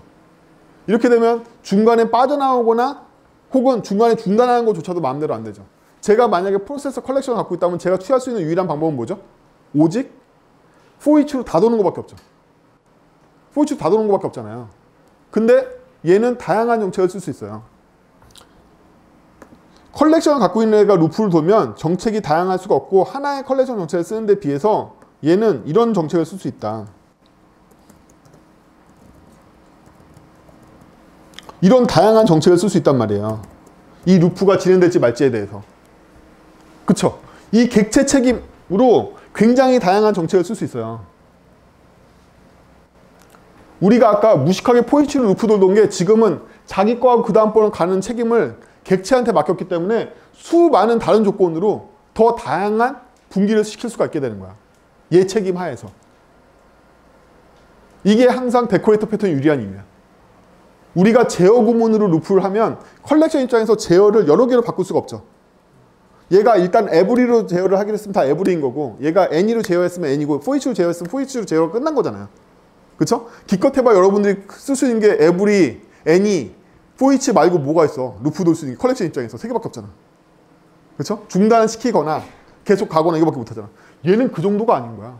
엄청 다양한 정책을 쓸 수가 있다. 객체만의 사정으로 엄청 혹은 VM을 판단할 수도 있어. 여러분들이 이 제어 구문을 감당할 수 있냐는 거야. 통합 루프에서. 어? 얘는 이런 정책이 다 들어와. 하나하나 전진할지 말지에 대해서. 그것도 다 어디로? 객체 사정으로. 이 안에 캡슐라이 되어 있는 필드 가지고 다. 그래서 일반적으로 컬렉션을 소유해서 루프 돌리는 건 굉장히 하책이고 일반적인 정책밖에 못하기 때문에 어떻게 된다? 얘가 그 일반화에 들어가지 않으면 결국엔 특수화해야 되고 바인더를 어떻게 돼? 이 동네, 아까 그 렌더가 그 루프 돌리는 것 때문에 얘를 상속받아서 새로운 렌더를 만들 수밖에 없게 된단 말이에요. 그쵸? 특수한 애가 나올 때마다 그 프로세서가 특수할 때마다 얘는 그냥 돌리면 문제가 있는데 얘는 앞에서 스타일스를 돌렸을 때는 트랜지션을 돌리면 안 되는데 저희가 만약에 새로운 프로세서인 트랜지션이라는 새로운 프로세서를 만들었다고 쳐보죠. 근데 이 트랜지션 속성은 어디에 속할 가능성이 있다? 스타일스 밑에 키로도 속할 가능성이 있는 거잖아요. 그렇죠? 그럼 원래는 스타일스가 처리한 다음에 트랜지션을 처리하는 처리가 나왔을 때 원래는 어떻게 되냐면 스타일스에 트랜지션이 있으면 트랜지션 무시하자. 이런 정책을 쓰고 싶어. 안 되잖아. 포이치에서는. 그것 때문에 트랜지션만 따로 분기할 수 있는 루프를 갖고 있는 렌더를 갖는 애를 다시 상속받아서 만들어야 된다고. 이게 가장 일반적으로 일어나는 일반화의 오류란 말이에요. 일반화의 오류를 피하려면 처음부터 컬렉션을 가지면 안 돼. 일반화를 깨먹는 주요 요인이 뭐냐면 컬렉션 루프인 거야. 그 컬렉션 루프가 대부분 일반적이지 않아. 그 컬렉션에 등장하는 애가 객체인 이상은 객체의 사정이 있기 때문에 일반적인 루프를 돌 리가 없다고. 객체마다 사정이 있어서 갈지 말지를 결정하게 된단 말이야. 그렇기 때문에 어떻게 된다? 그래서 링크드 리스트를 빼고 헤더만 알고 있는 거야. 그 다음번에 루프 도는 것. 이 새끼 그 복잡한 사정이 있겠지. 야, VM에 스타일 있어? 스타일 안에 트랜지션 한번 나온 적 있어? 그럼 나 안 할래. 난 트랜지션 프로세서인데 앞에 스타일에 있고 스타일에 트랜지션 있으면 스타일 처리가 할 거기 때문에 안 할 거야. 이런 정책들을 쓰려면 얘는 택도 없는 거죠. 포이치 루프는 택도 없는 거야. 걔네들은. 그래서 3단계. 정말 내가 배열을 안에 갖고 있어. 이게 배열인가부터 알아봐야 돼. 배열이 아니야. 왜? 이 안에 들어가는 원소이기 때문에 원소가 객체이기 때문에 배열이 아니야. 셋이야. 이 안에 객체가 들어있는데 이 객체가 정말 단순하게 내가 포이치 돌리면 되는 객체일까? 정말일까? 정말인지 아닌지 어떻게 할 수 있죠? 이 객체가 단순 데이터형 객체면 그나마 나아요. 거기서 얻는 게 데이터니까. 왜? 처리를 다 제가 할 거니까 처리가 다 이 안에 있을 거 아니에요? 응? 처리가 다 이 안에 들어올 거라고. 데이터만 제공하는 경우에는. 무슨 얘기냐? 이 포이치는 잘 안 바뀌어. 왜냐하면 이 아이템스에 들어있는 아이템은 제가 컬렉션을 갖고 있지만 대부분 안전해요. 이유가 뭘까요? 바인더 아이템에는 뭐만 들어있다? 값만 들어있어. 뭐가 없어? 행위가 없어. 보이세요? 바인더 아이템에는 행위가 없잖아요. 값만 있잖아. 그렇기 때문에 얘가 어떤 행위 때문에 뭔가 변화를 일으킬 가능성이 적어. 얘는 행위가 없는 애야. 행위는 다 누가 갖고 있어? 얘가 갖고 있단 말이지. 그러니까 얘 루프 정책이 유효할 가능성이 높단 말이에요. 코드는 일반화되지 않아. 다 섬세해. 다 케이스가 있단 말이야. 이 아이템스는 왜 제가 링크드 리스트 안 빼냐면 이 아이템스는 값만 갖고 있는 값객시이기 때문에 게다가 얘 뭐야? 불변형 객체죠. 얘 값객시죠. 얘는 객체로 식별된다기보다 값으로 식별되는 애란 말이지. 이 안에 있는 이 원소들만 중요하단 말이지. 실제로 얘 값의 식별로 쓰고 있는 거고 이 안에 쓸 때 보면 얘는 값객체란 말이야. 근데 이 불변 값객체를 가지고 제가 쓸 때는 이 안에 행위가 전혀 없기 때문에 행위를 얘만 갖고 있단 말이야. 그럼 얘를 어떻게 다룰지, 얘를 가지고 뭘 조작할지가 다 이 코드 안에 있기 때문에 얘 루프가 바뀔 가능성이 굉장히 적어요. 얘만이 이 행위를 하기 때문에. 그러나 프로세서 안에 뭐가 있었다? 행위가 있단 말이야. 응? 프로세서는 안에 프로세스라는 행위가 있어. 따라서 우리 루프를 돌면서 이 행위를 갖다 하려고 그러는 거죠. 프로세서를 끄집어내서 프로세스의 프로세스를 부르고 싶단 말이지. 이 행위 때문에 그 루프가 일반적이지 않을 가능성이 굉장히 높아진단 말이에요. 객체마다 이 행위는 시그니처만 통일된 건지 안에서 무슨 일을 하는지 몰라. 이것 때문에 그 다음번 프로세스랑 궁합이 맞는지 안 맞는지가 다 결정된단 말이지. 그래서 행위를 갖고 있는 객체를 컬렉션을 잡는 건 대부분 다 뒤에 가면 실패해. 이 일이 무조건 생겨. 이 일이 무조건 생겨.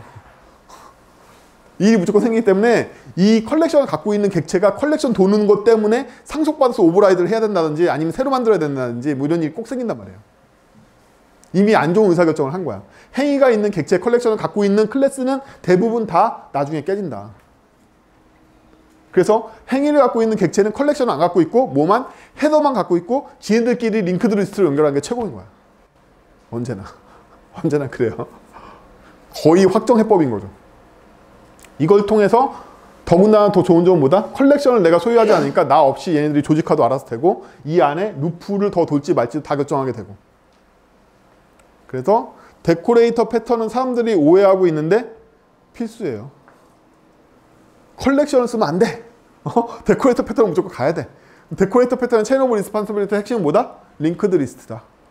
링크드 리스트를 객체 구조로 표현한 게 체인 오브 리스폰시빌리티 뿐이야. 그러면 데코레이터의 핵심은 뭐다? 얘가 프로세서 객체를 자기랑 동형 객체를 받았기 때문에 뭘 할 수 있다? 프로세스로 호출할 수 있네. 그렇죠? 이게 데코레이터 패턴의 전부예요. 나는 링크드 리스트로 누굴 잡았다? 동형 객체를 잡았어. 나의 추상 클래스가 됐든 같은 구상 클래스가 됐든 동형 객체를 잡았단 말이야. 그래서 나는 내가 내 프로세스를 구현함과 똑같이 프로세스를 부를 수가 있어. 이건 뭘 대신하기 위해서다? 아까 봤던 루프를 대신하기 위해서다. 그래서 우리 첫 시간에 뭐 배웠죠? 문이 있으면, 코드가 있으면 뭘로 바꾼다? 객체로 바꾼다. 객체로 바꾸면 뭐가 생긴다? 의존성이 생긴다. 이거 맨날 얘기했죠. 우리는 코드를 객체로 바꾸지 않으면, 즉 코드를 객체로 바꿔서 의존성으로 바꾸지 않으면 뭘 할 수 없다? OCP를 달성할 수 없어. 코드를 건드리기 전에는 걔가 안 변하니까. 그러면 얘는 어떠한 코드를 객체로 바꾸기 위한 패턴이다? 루프라는 제어문이 나왔을 때 이 제어문이랑 코드를 객체로 바꾸는 방법이 바로 링크드 리스트 객체로 바꾸는 방법인 거야. 그게 데코레이터 패턴인 거야. 그래서 필수예요. 생각하시는 것과 달리 대규모 객체망을 짤 때 컬렉션을 갖고 있으면 대부분 망이야. 이미 망한 거란 말이지. 그때 잠깐 한시적으로만 괜찮지 뒤에 가면 무조건 망하게 돼 있어. 고도화되어 있는 어플리케이션 짤 수 없단 말이에요. 절대로. 그래서 링크드 리스트로 짜는 게 정상이에요. 항상. 데코레이터 패턴으로 이제부터 눈을 켜고 보세요. 내 코드 안에 객체 컬렉션이 있어. 아, 이거 데코레이터 패턴을 빼는 게 정상일 텐데 항상 이렇게 생각해 보라는 거야.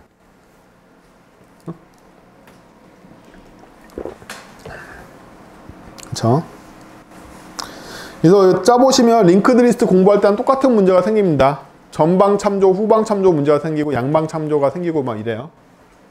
그래서 아까 제가 이거 후방 참조로 하죠. 내가 실행하고 그 다음번 넥스트로 가는 거니까 다음번 노드를 알고 있는 거잖아요. 앞에 노드를 알고 있는 게 아니라 그 덕분에 코드가 약간 지저분해지죠. P1은 안 상태에서 P1의 넥스트를 쭉 넣어야 되는 거지 P1 넥스트로 나와 있는 이 객체, 넥스트의 결과인 이 객체를 바인더가 잡으면 안 되죠. 걔는 넥스트가 없으니까 걔 호치하면 걔가 종단점이 된단 말이야. 얘는 P1을 넣어줘야 되는 거지 여기에다가 이걸 넣어줄 수 없다고. 이렇게 넣으면 이 객체를 잡게 되는데 이 새로운 객체를 잡게 되는데 이 새로운 객체는 넥스트가 없는 애기 때문에 루프가 안 돌 거 아니에요. 그러면 여기 인터페이스를 예쁘게 하기 위해서 링크드 리스트에서 전방 참조할 거냐 후방 참조할 거냐 양방 참조할 거냐 여러 가지 인터페이스 구성해 보게 되는데 그것들은 다 후전하실 만한 가치가 있어요. 예쁘게 만들어주면 됩니다. 할당하기 좋게.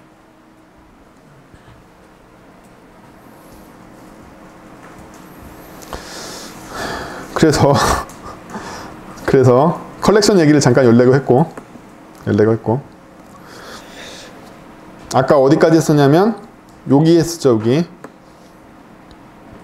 뷰 모델이 서브키를 잡을 때 점으로 중첩되어 있는 서브키를 다 잡을 줄 알기 때문에 마지막 요소만 빼가지고 걔가 프로세서의 대상으로 잡는다. 지금은 프로세서를 저희가 맵으로 잡으니까 마음 편하게 쓰고 있는 거죠. 오브젝트로 잡았으니까 여기 키밸류를 해가지고 일치시키는 걸 캣으로 바로 일치시키려는데 원래는 어떻게 된다? 무조건 프로세서 루프를 돌면서 프로세서 자신의 이것도 되게 안 좋은 거죠. 이거 되게 안 좋다고 생각하지 않으세요? 뭐가 안 좋냐면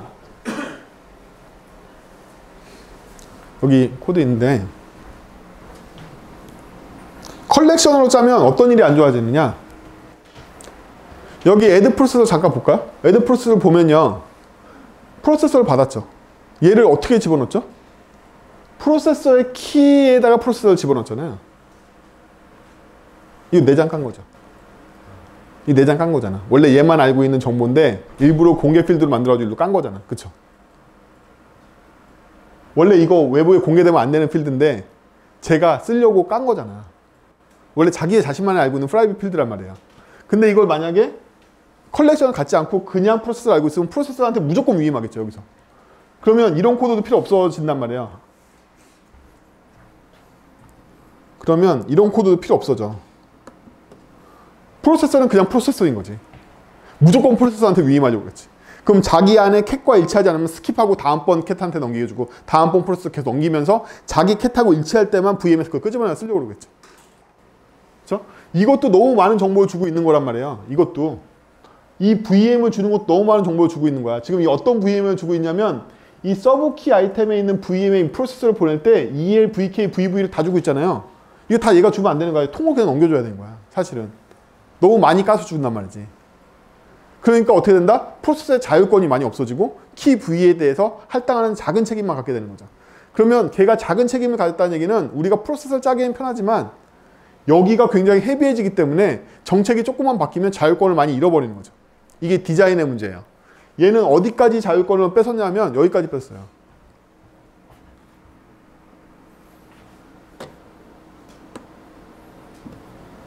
자, 이 코드를 보세요. 이 코드를 보면 우리는 프로세서를 작성하기가 굉장히 편합니다. 왜 편하냐면 ELKV만 알면 작성할 수 있기 때문이에요.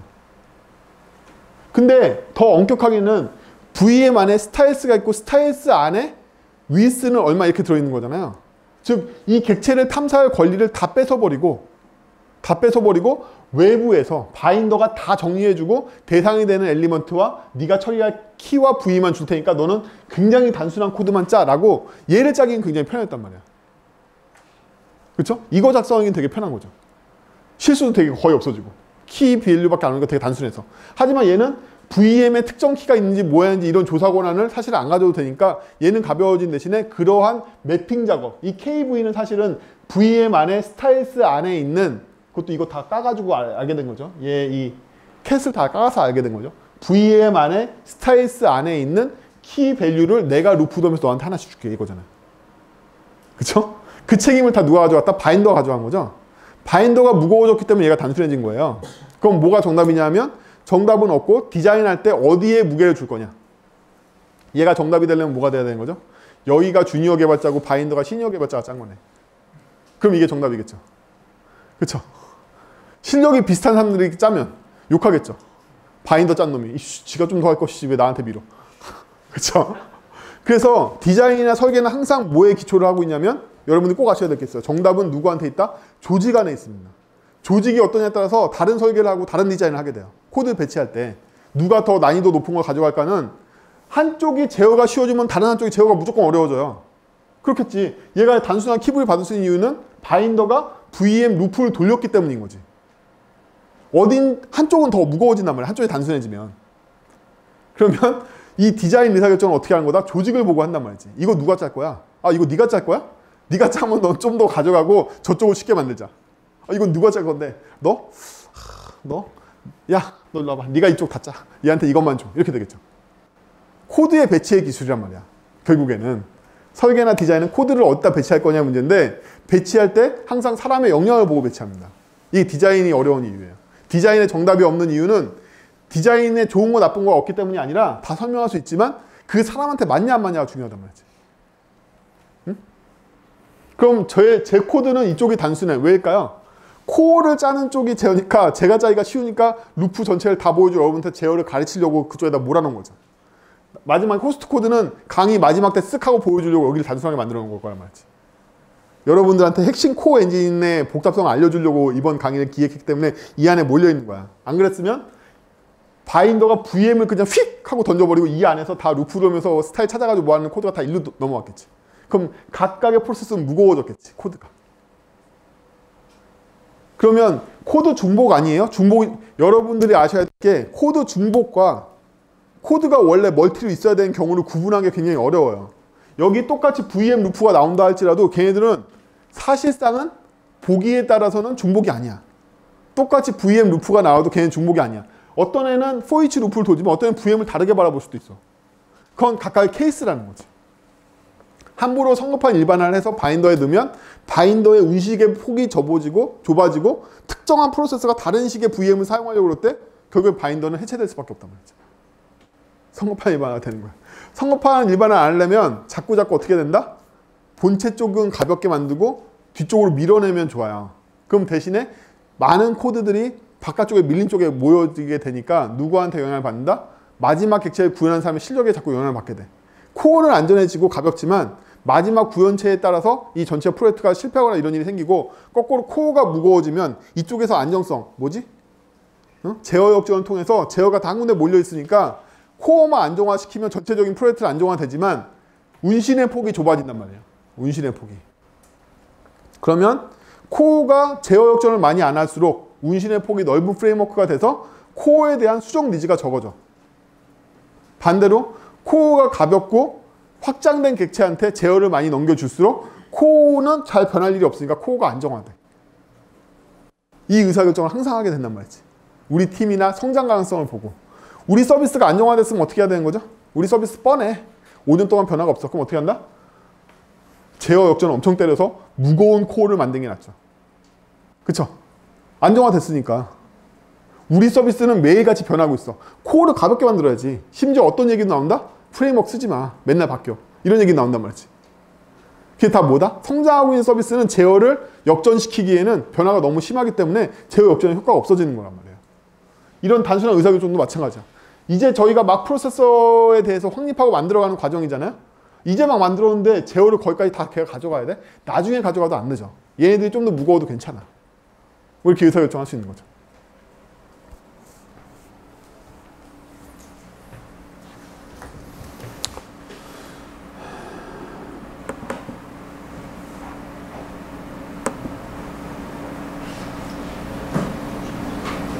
오늘은 이거 할 건데요.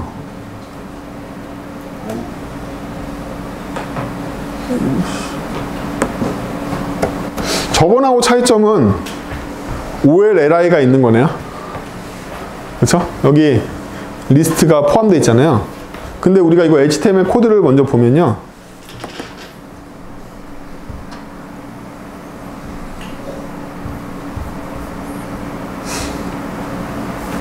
코드가 이거밖에 없어요. 그러면 그전하고 달라진 점을 봅시다. 뷰 모델로 마크를 주는 건 똑같죠. 여기도 뷰 모델 마크는 똑같단 말이에요.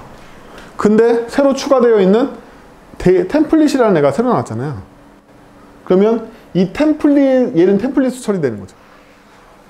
이 리스트는, 이 엘리먼트는 템플릿으로 처리되는 거고, 이 템플릿을 이용해서 리스트가 그려졌다는 결론인 거잖아요. 그렇죠? 방금 그 6개의 항목을 그리기 위해서 저는 이 템플릿에다가 이 템플릿을 이용해서 이 리스트에다가 배열 6개를 줬을 거 아니에요. 그래서 그림을 그렸겠지? 대충 뭐 뷰나 뷰제이스나 이런 거 굴러가는 거 보면 그랬을 거 아니야. 그 진짜로 어떻게 하냐고. 어떻게 하는지가 오늘의 요점이야. 자, 이 기본 돔 프로세서를 보면요. 재기적으로 문제를 해결하려고 그러는 건데요. 여기 여러분들이 한 번도 보지 않았던 새로운 프로세서가 등장합니다. 우리는 이미 확장 가능한 OCP 구조를 만들었기 때문에 템플릿을 처리하기 위해서 뷰나 바인더, 뷰 모델을 건드릴 필요는 없어. 프로세스만 고치면 돼. 우리 여지껏 무슨 밑작업을 한 거냐면 하드 코딩을 다 없애고 뷰 모델과 바인더가 프로세서만 새로운 확장 객체 들어오면 얼마든지 확장이 가능한 플러그인 형태로 바꾸는 밑작업을 한 거란 말이에요. 이 밑작업에 따라서 우리는 새로운 프로세서인 템플릿 프로세서를 만들었어요. 이렇게. 여기 템플릿 프로세서죠. 얘가 이름이 여기. 그래서 얘는 뷰 모델에 있는 템플릿이라는 키에 반응을 할 건데요. 얘가 템플릿에 반응할 때 어떤 식으로 반응하냐면 이렇게 반응한단 말이에요. 내가 받아온 VM에 템플릿이라는 키가 있냐. 이 템플릿이라는 키를 해체했더니 네임하고 데이터가 분명히 있는 거냐. 이렇게 확신한단 말이에요. 해체 문법 다 아시죠? 해체 문법에는 해당 키가 없어서 undefined인 경우나 해체했을 때 그 값이 undefined면 기본 함수를 부르게 돼 있어요. 키가 없을 때도 undefined지만 키의 값이 undefined일 때도 기본 함수가 불려요. 기본 함수로 제가 에러를 할당해놨죠. 에러 아까 쓰러고 감싼 함수 지었죠. 그래서 이 키 없으면 죽이는 거예요.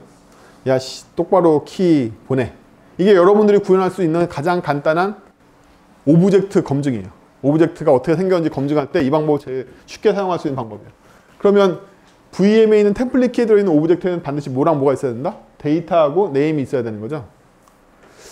원래는 뭐가 제일 좋다? 클래스를 만들어서 클래스로 현검사하는 게 제일 안전하긴 한데 귀찮을 때 많이 쓰는 방법. 응? 클래스 정의가 귀찮을 때 많이 쓰는 방법. 게다가 얘는 선언적인 효과가 있기 때문에 여러분들한테는 선언적으로 안 보일지 몰라도 아는 사람들한테 이게 선언적으로 보여. 템플릿 안에 네임하고 데이터가 있구나가 선언적으로 보이죠.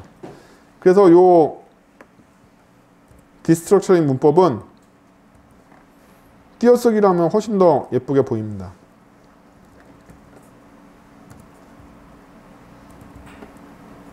그쵸? 이렇게 보면 VM 템플릿이 어떤 구조로 되어 있는지 되게 눈에 잘 들어온단 말이에요. 그래서 코드가 선언적으로 데이터 구조를 잘 기술하기 때문에 클래스까지는 아니더라도 되게 명시적인 효과가 있어서 코드 리딩을 다 안 하고도 데이터 형식을 손쉽게 읽어드릴 수 있죠. 일주일에 자기가 좀 더 손쉽게 볼 수 있다. 그래서 그냥 쓰는 것보다는 훨씬 문법적으로 좋다. 왜? 코드가 사양으로 바뀌기 때문이지. 그리고 나서 템플릿을 얻어오는데 그 전에 저희는 돔 스캐너를 구분한 이유가 스캐너에 일반적인 장치를 두고 F 함수에 대한 변형으로 돔 스캐너를 둔 거잖아요. 우리 역할을 확실하게 분리했기 때문에 돔 스캐너에 새로운 기능을 추가하려고 그래요. 되게 쉬워. 분리를 많이 해놨으니까. 그래서 돔 스캐너의 코드를 보면 그전하고 똑같아요. 똑같은데 돔 스캐너의 F 함수만 지금 바뀐 거죠. 여기.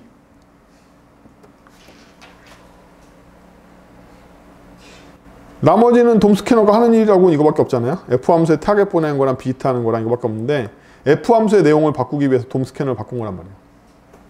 우리는 다른 코드 하나도 안 건드리고 돔 스캐너의 여기만 바꾸면 추가적인 스캐너를 더 이룰 수가 있죠. 추가적인 스캐너하는 내용을 볼까요? 야, 너 혹시 템플릿이냐? 템플릿이면 템플릿 키는 제거하고 내가 돔 스캐너에 템플릿을 담아두는 요 맵에다가 너 좀 넣어놓게. 어떤 값으로? 템플릿 지정되어 있는 이 이름으로. 요 이름으로 내가 맵에다가 널 넣어놓을 거야. 엘리먼트 그대로. 그리고 나서 너는 템플릿이니까 진짜 원소가 아니잖아. 부모에서 제거하자. 부모에서 제거한 거죠.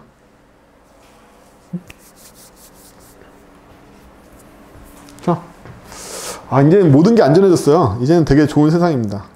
이런 거 막 걱정되잖아. 엘리먼트가 있는 건 확실하지만 얘가 부모가 있을까? 그럼 이제 이렇게 하면 돼. 아름답다.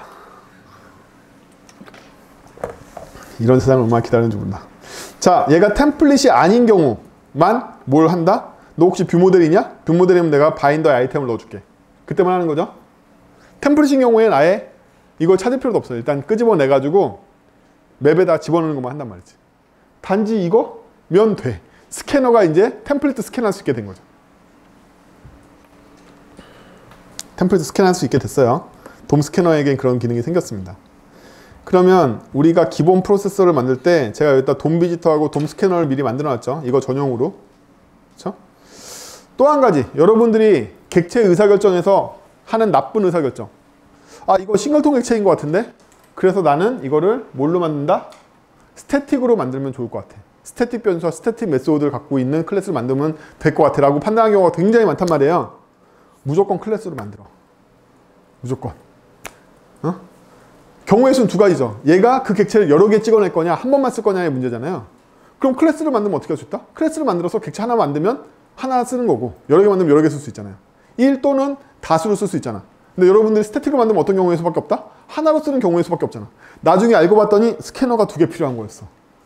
스캐너에 다른 상태 추가해서 이게 2개가 됐어야 되는 거였어. 이러면 어떻게 할 건데? 다 때려 고쳐야 된다고. 스태틱 코드는 게다가 스태틱적 뭐뭐로 되게 다 때려 고쳐야 돼. 다. 어? 그냥 저녁에 인스턴스 잡으면 되니까. 자바는 게다가 싱글 메모리 패턴이기 때문에 싱글톤 만들기 되게 쉽잖아요. 그냥 인스턴스 하나 전역 변수 잡는다고 생각하고 언제나 클래스로 만든다. 그래서 나쁜 습관이 뭐냐면 혹시 스태틱일지 모르니까 일단 스태틱으로 만들고 나중에 클래스가 필요하면 클래스로 바꿔야지. 이게 제일 나쁜 의사결정이야. 일단 클래스 만들어. 그리고 혼자 이거 절대로 이거 하나밖에 안 쓸 것 같아. 그래도 그냥 클래스로 가지고 있어. 오버헤드도 없으니까 어차피. 그래서 항상 클래스로 만드세요. 객체로 만들라고 하지 말고. 그럼 이 돔 비지터도 함수적으로 움직이기 때문에 사실은 인스턴스가 하나만 필요하니까 오브젝트로 만들고 싶은 니즈가 막 든단 말이에요. 그래서 클래스를 만들어서 각자 맞는 비지터를 갖고 있는 게 훨씬 나아요. 그리고 스태틱을 쓰면 가장 안 좋은 게 뭐다?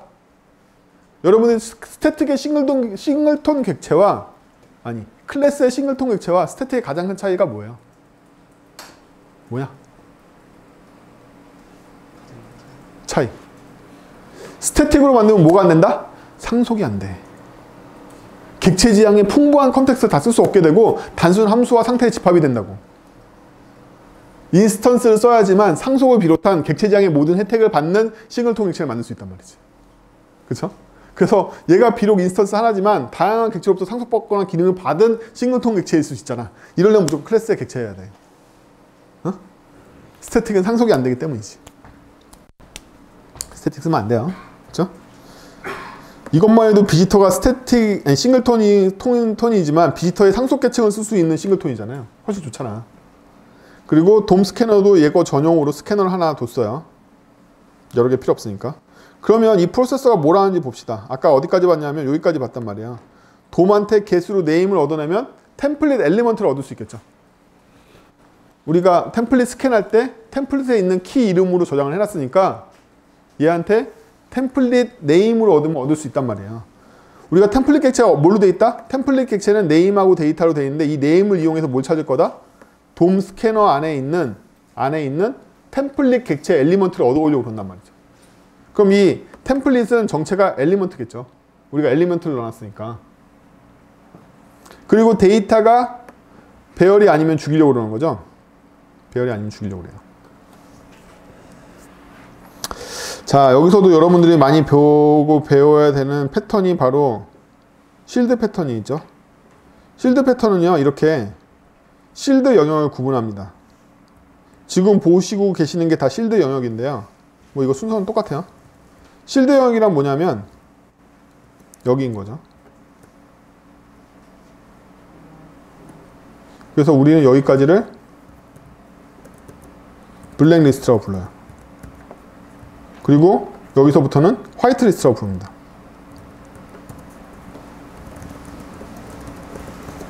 왜죠? 왜 블랙리스트, 화이트리스트를 구분하려고 그러는 거죠? 코드가 더럽기 때문이에요. 어떤 게? 정합성을 검사하는 코드와 그 코드를 이용해서 로직을 전개하는 코드를 섞어 쓰고 싶지 않아. 그러면 어떻게 해야 되지? 밑에 검증 코드를 다 없애고 싶어. 왜? 검증되어 있는 애만 가지고 쓸 거니까. 그래서 코드를 항상 나누세요. 나눠서 이 밑으로 내려올 수 있는 유일한 경우는 모든 변수가 안정화됐을 때만 내려올 수 있게끔 바꾸면 돼. 그래서 실드 패턴을 사용하면 다 걷어내. 스로우로 걷어내든 아니면 리턴으로 걷어내든 다 걷어낸단 말이야. 이 밑으로 내려오는 경우가 없게 만들면 돼요. 항상. 이게 실드 패턴인 거죠. 그래서 여기에 방패를 씌우고 이게 실드예요. 이 밑으로는 검증 로직을 하나도 넣지 않겠어. 여기에서는 값을 검증할 필요가 없는 거야. 뭐가 좋다? 코드 유지 보수가 엄청 좋아. 왜죠? 여기 있는 코드는 뭐만 있기 때문에? 순수한 제어 로직만 있기 때문이지. 여기에는 검증 로직만 있기 때문에 데이터의 사양서가 돼. 자동으로. 이게 뭐죠? 이 위에 있는 코드가 데이터 사양서야. 이거 보면 뭐 할 수 있죠? 템플릿은 네임과 데이터를 가져야 되고 그 중에 템플릿에 있는 이 네임이라는 애는 여기에 키를 갖지 않으면 죽여버릴 거야. 반드시 등록되어 있는 템플릿이에요. 또 데이터는 어레이가 아니면 난 죽일 거야. 사양서가 나온단 말이지. 여기 등장하는 변수나 데이터 구조에 대한 사양서가 되고 밑에는 그 데이터를 이용하는 로직만 나오게 돼. 그렇죠? 그래서 옵셔널 코드하고 비슷한 if를 쓰고 있죠. s가 없는. 하지만 이건 실드 패턴이라고 부른다. 옵셔널 코드와 실드 패턴의 차이는 뭐다? 밑에가 전개할 수 있느냐 아니냐. 얘는 잘못되면 이 밑으로 전개가 안 된다. 뒤가 없는 거죠. 그래서 여기는 다 실드의 보호를 받고 있기 때문에 이 안에는 뭐가 없다? 데이터 검증 로직이 하나도 없다. 다 믿고 가는 거죠. 믿고 간다. 그러면 여기서 보호받는 애가 누구예요? 네임은 중간 소비되는 애에서 네임은 이제 안 쓰게 될 건데 템플릿도 보호받게 됐고요. 그렇죠? 스로우로 죽이고 없으면 스로우로 죽이니까 또 데이터도 보호받게 됐죠. 그래서 화이트리스트에 뭐가 들어온 거냐면 템플릿하고 데이터가 들어온 거죠. 이게 굉장히 엄격한 언어에서는요. 엄격한 코딩을 하는 컨벤션에서는요. 아예 이렇게 만드는 경우도 있어요.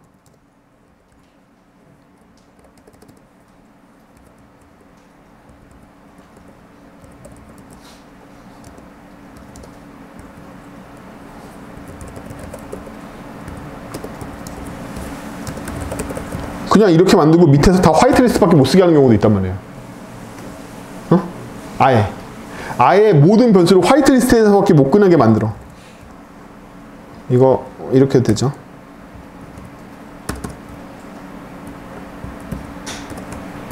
이렇게 하면 여기서 데이터나 이런 거 함부로 못 꺼내게 되는 거죠. 그래서 뭘로 해야 된다? 항상 줄일게요.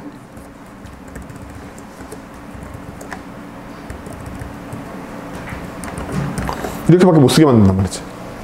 코드에 명시적으로 얘는 클렌징이 끝난 변수예요. 를 아예 코드에 명시하게끔 해서 아예 실수를 방지하게 하는 컨벤션 되게 많단 말이에요. 이렇게 코드를 짜게 되면 여기 나와 있는 지역 변수가 아닌 모든 등장한 변수들이 위험한 거죠.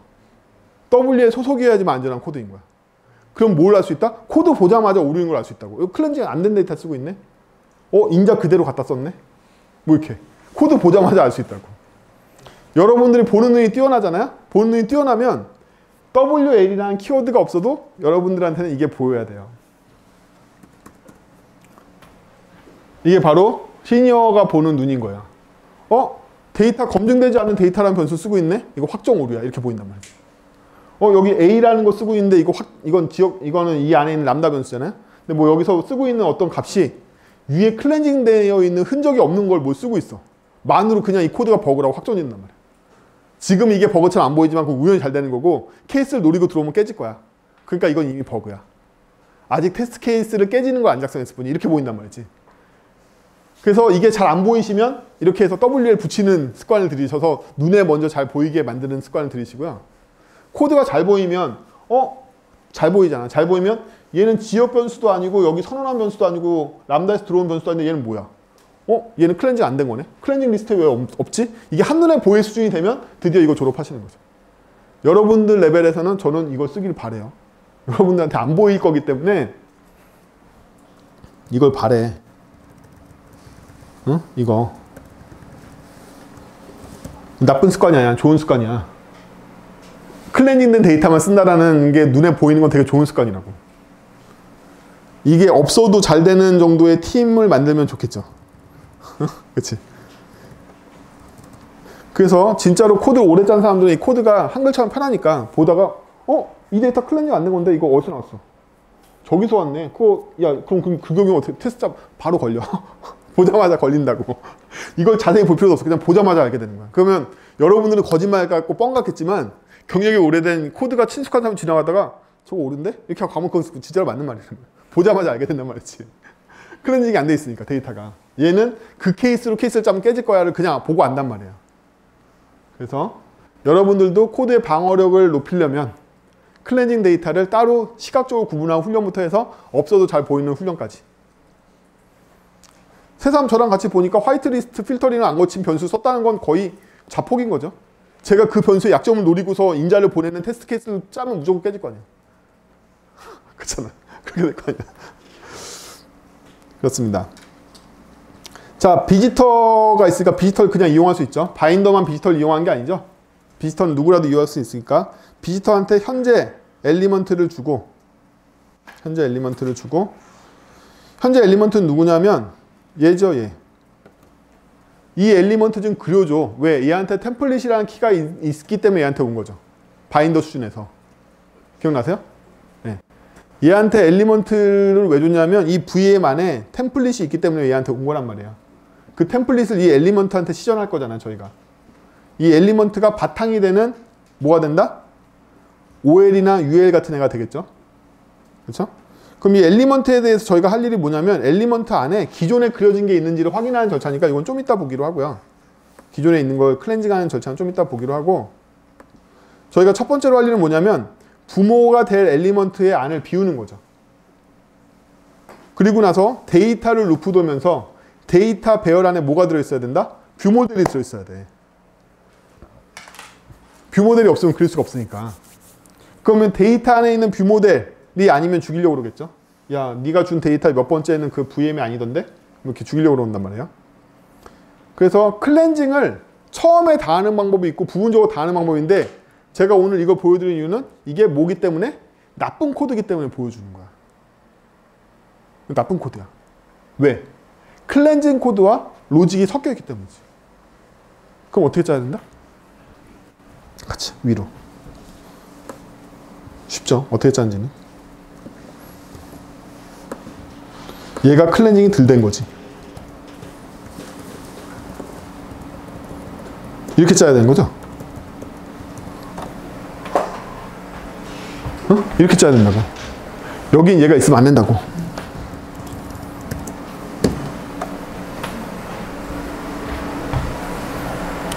루프 괜찮아. 괜찮다고 그랬잖아. 괜찮다고. 프로파일러 찍어보면 96%가 다 렌더링으로 나온다고. 괜찮다고. 루프 두분 돌려도 괜찮아. 중요한 건 뭐다? 화이트리스트를 어디까지 검증했냐 되게 중요하다는 거죠. 방금 전까지 뭐가 있었다? 여기 화이트리스트 검증 코드가 로직하고 같이 있었단 말이야. 이게 제일 나쁘다는 거야. 그래서 여기 화이트리스트가 있는 것만 보고도 쓱 하면서 버그다 라고 간단 말이지. 왜? 여기서 검증했다는 얘기는 이 사이에 데이터를 쓰는 코드가 들어오면 깨진다는 얘기야. 지금은 없지만 유지보수 하다 보면 여기다 데이터를 못 쓰는 코드가 나오고 그걸 깨질 거라는 거지. 그래서 잠깐 스냅샷으로 돌아가는 거지 확정 보고라고 봐도 된단 말이지. 클렌징 코드가 여기 섞여 있으면. 클렌징 코드가 이쯤에 있으면 이 위에 뭐 추가됐으면 다 죽었겠지. 그렇죠? 어디에 있어야 된다? 로직 코드가 시작되기 전에 검증이 끝나 있어야 돼. 반드시.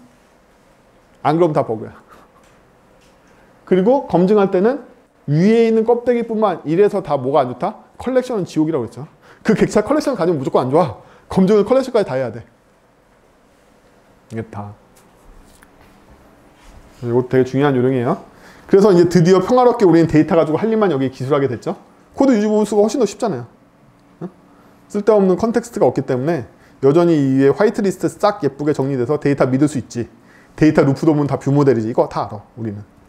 다 알기 때문에 여기 우리는 VM이라고 쓸 수 있어. 드디어. 이렇게 된 거고요. 그래서 뭐냐.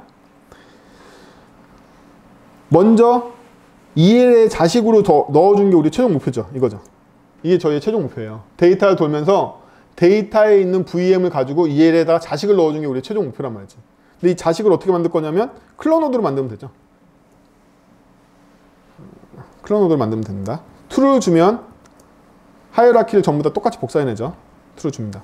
그러면 이렇게 만들어진 차일드도 어떻게 그림을 그리죠? 우리는 뷰 모델을 가지고 그림을 그린다. 그렇기 때문에 여기에서 얻어진 차일드를 뭘 하면 된다? 스캔을 하면 되겠죠. 스캔을 하고 기본 프로세서를 탑재하는 건 똑같겠죠. 이걸 통해서 템플릿 안에 템플릿 다 처리되겠죠. 걔도 이걸 쓰고 쟤도 이걸 쓰니까. 그렇죠? 그래서 이렇게 해서 만들어진 바인더를 지금 보면 바인더에 왓치 VM을 하면 완성이잖아요. 그럼 VM 바뀌는 거에 따라서 그려질 테니까. 이거 다 알아서 하잖아요. 그 다음에 우리는 이 차일드를 집어넣으면 끝나거든요. 근데 이거를 왜 엘리먼트에다 잡아두냐 하면 요때 다시 이걸 렌더링 할 때 기존에 쓰레기가 있으면 지워줘야 되잖아요. 기존의 엘리먼트에 이미 그려진 걸 다시 재갱신할 때는 기존에 있던 걸 다 지워야 된다고.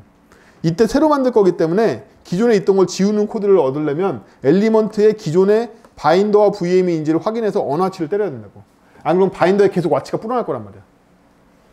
그렇죠? 우리 와치 계속 리스트를 돌면서 이렇게 하잖아. 언와치 해줘야 되잖아. 언와치를 하려면 이제 더 이상 얘는 이 자식이 안 되고 결국 이거 당할 거니까 이때 언와치를 해주기 위해서 이거 두 개를 알고 있어야 된다는 거야. 이렇게 그려지는 거죠. 그래서 단지 파서 전체도 아니고 뭐만? 돔 스캐너의 F 함수에 추가적인 로직을 집어넣는 거와 이제 더 이상 의존성이 없으니까 새로운 확장되어 있는 뭘 만들어서 프로세서를 만들어서 템플릿 처리기를 만든 거야. 그렇죠? 굉장히 쉽게 확장이 되는 거죠. 손쉽게 확장이 돼서 실제 만들어진 데이터를 보면 자, 이 HTML에 요 녀석이 리스트라는 키를 갖고 있는 VM을 참조하게 됐잖아요. 예. 리스트라는 뷰를 갖고 있는 애를 참조하게 됩니다. 그래서 래퍼, 타이틀, 컨텐츠 외에도 리스트라는 애가 새로 생겼는데 이 리스트라는 애는 안에 뭘 갖고 있냐면 템플릿이라는 키를 갖게 된다는 거예요. 이 템플릿 키를 아까 우리가 만들었던 프로세서가 처리할 거란 말이지. 템플릿 프로세서가 이걸 받고 처리해. 그럼 걔의 스펙이 뭐냐면 네임하고 데이터를 갖는 거였고 이 네임에 있는 리스트 아이템을 사전에 스캔했을 때 이런 템플릿이 있는지를 확인하려고 그럴 거란 말이죠. 그리고 데이터에는 배열이 들어가야 되니까 귀찮아서 이렇게 만든 거예요. 1, 2, 3, 4, 5, 6 스플릿 나눠가지고 맵 때린 거죠. 맵 때려서 뭘 넣어줘야 된다? 뷰 모델을 넣어줘야 된다고 그랬죠. 뷰 모델 아니면 죽잖아요. 데이터 안에 뷰 모델 들어있어야 돼. 뷰 모델 안에 뭘 넣었다? 아이템이라는 키 안에 뷰 모델을 넣어줬죠. 거기 스타일러 프로퍼티 있는 건데 왜냐하면 얘가 바로 그 스캔 대상인데 여기에 보면 아이템이라는 키를 참조하고 있으니까. 우리가 뷰 모델 안에 타이틀하고 컨텐츠하고 리스트가 들어가야 되는 것처럼 얘가 그리게 될 뷰 모델 안에는 아이템이 들어있어야지 여기 매칭해서 그릴 거 아니에요. 그렇죠? 그래서 그걸 만든 거고 마지막으로 코드 밑에서는 루프 돌리는데 컨텐츠 체인지 하는 건 루프는 똑같은데 컨텐츠 체인지를 어떻게 하고 있다? 템플릿 데이터의 포인트를 돌면서 아이템별로 다 스타일하고 프로퍼티 가져와서 프로퍼티 스타일을 싹 다 바꿔주고 있는 거죠. 나 지금 뭐 건드려도 도나 이거? 몰라. 돌고 있죠. 그래서 사실 알고 보면 이거는 바깥쪽에 있는 바인더가 그린 거죠. 하지만 요거 상세는 다 누가 그린 거다? 각각 행이 물고 있는 바인더가 그린 거란 말이에요. 요 뷰 모델의 변화에 따라서 요 바인더가 반응한 거란 말이죠. 재기적으로 문제를 해결한 거죠. 그렇죠? 템플릿 엔진을 알고 보면 뷰 모델을 깨먹는 게 아니라 이 안에 다시 바인더를 만들어주면 되는 거니까 이 안에 있는 뷰 모델과 이 안에 있는 바인더가 서로 협력해서 이 뷰 모델의 변화를 이 바인더가 인식하면 되는 거잖아요. 그러면 다 처리되는 거죠. 이 안에 다중으로 만들어도 상관없겠죠. 다중으로 만들어 볼까? 일단 지금 코드 고친 것 때문에 F4들로 작동할까? 이씨 죽었잖아. 뭘 건드렸는지도 모르겠다. 아까 샘플 코드 짠하고 건드려서 죽은 것 같은데 여러분들이 뷰 모델을 만드는 것만 같이 해보면 자, HTML 안에 이게 템플릿이지만 이 템플릿의 세 개도 마찬가지로 다시 하나의 뷰 모델을 인식하는 녀석이 된단 말이에요. 그럼 제가 여기다 다시 li를 만들고 이 li가 데이터 뷰 모델을 뭐 items라는 키를 참조하는데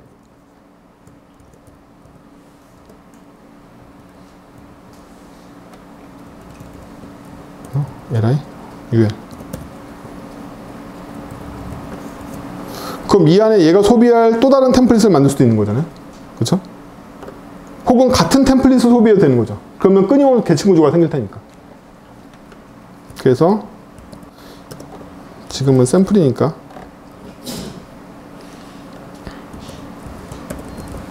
뭐 이런 템플릿을 정의해서 얘는 똑같이 얘도 아이템을 소비하게 한다면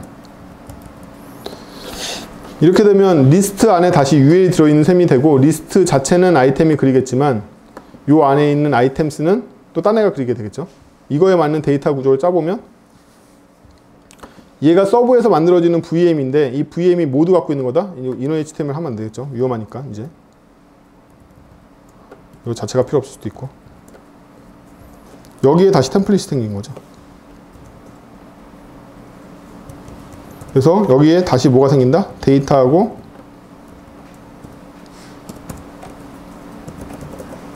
아까 우리 데이터에 참조해야 될 이름을 서브 아이템이라고 정했었거든요. 템플릿의 이름을. 그리고 아이씨 네임.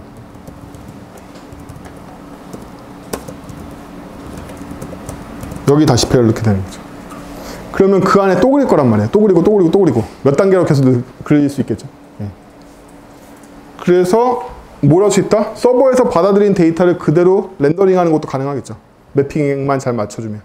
예. 이렇게 될 거예요. 예, 뭐 때문에 에러한지 잡을까? 잡아도 되는데. 이거네. 어디야?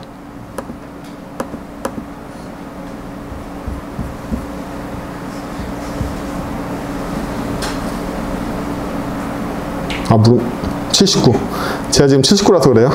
물음표 아까 신한다고 막 써가지고 그렇죠. 그렇죠.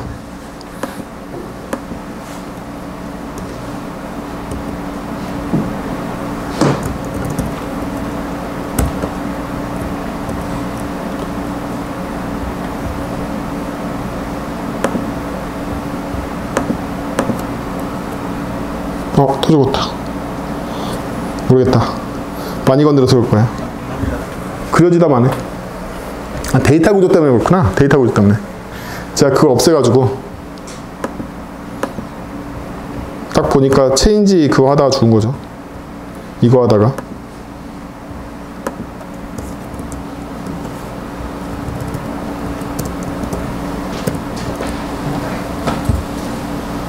이씨, 여전히 죽어. 귀찮아. 잡아서 죽은 걸로 하고, 그래서 다중 템플릿도 똑같은 구조로 그리면 되고 똑같이 만들어가면 되는 거고, 다른 프로세서를 도입하는 걸로 템플릿 외에도 뭐 리액트 컴포넌트를 가져온다든지 뭘 하든지 다 가져오면 되겠죠. 그렇죠? 개별별로 분리해가지고 거기에 합당한 메타데이터인 데이터 정보만 받아들여서 걔를 파싱해서 처리만 하면 되니까 끊임없이 기능들을 확장할 수 있게 된단 말이에요. 오늘 마지막 시간에 제가 보여드린 게 뭐냐면, 여러분들이 알고 있는 대부분의 뷰 프레임워크들 있잖아요. 코어가 저렇게 조그매요. 나머지 다 플러그인으로 돼 있단 말이에요. 리액트의 그 많은 기능도 코어는 되게 조그마단 말이야. 중앙 제어 집중으로 되어 있는 부분들은 몇 개 안 된단 말이야. 스프링도 마찬가지고. 거기에 처음부터 아키텍처를 어떻게 짠 거다? 계속 플러그인을 받아들일 수 있는 구멍들만 만들어 놓고 대부분의 많은 제어를 다 어디로 옮겼다?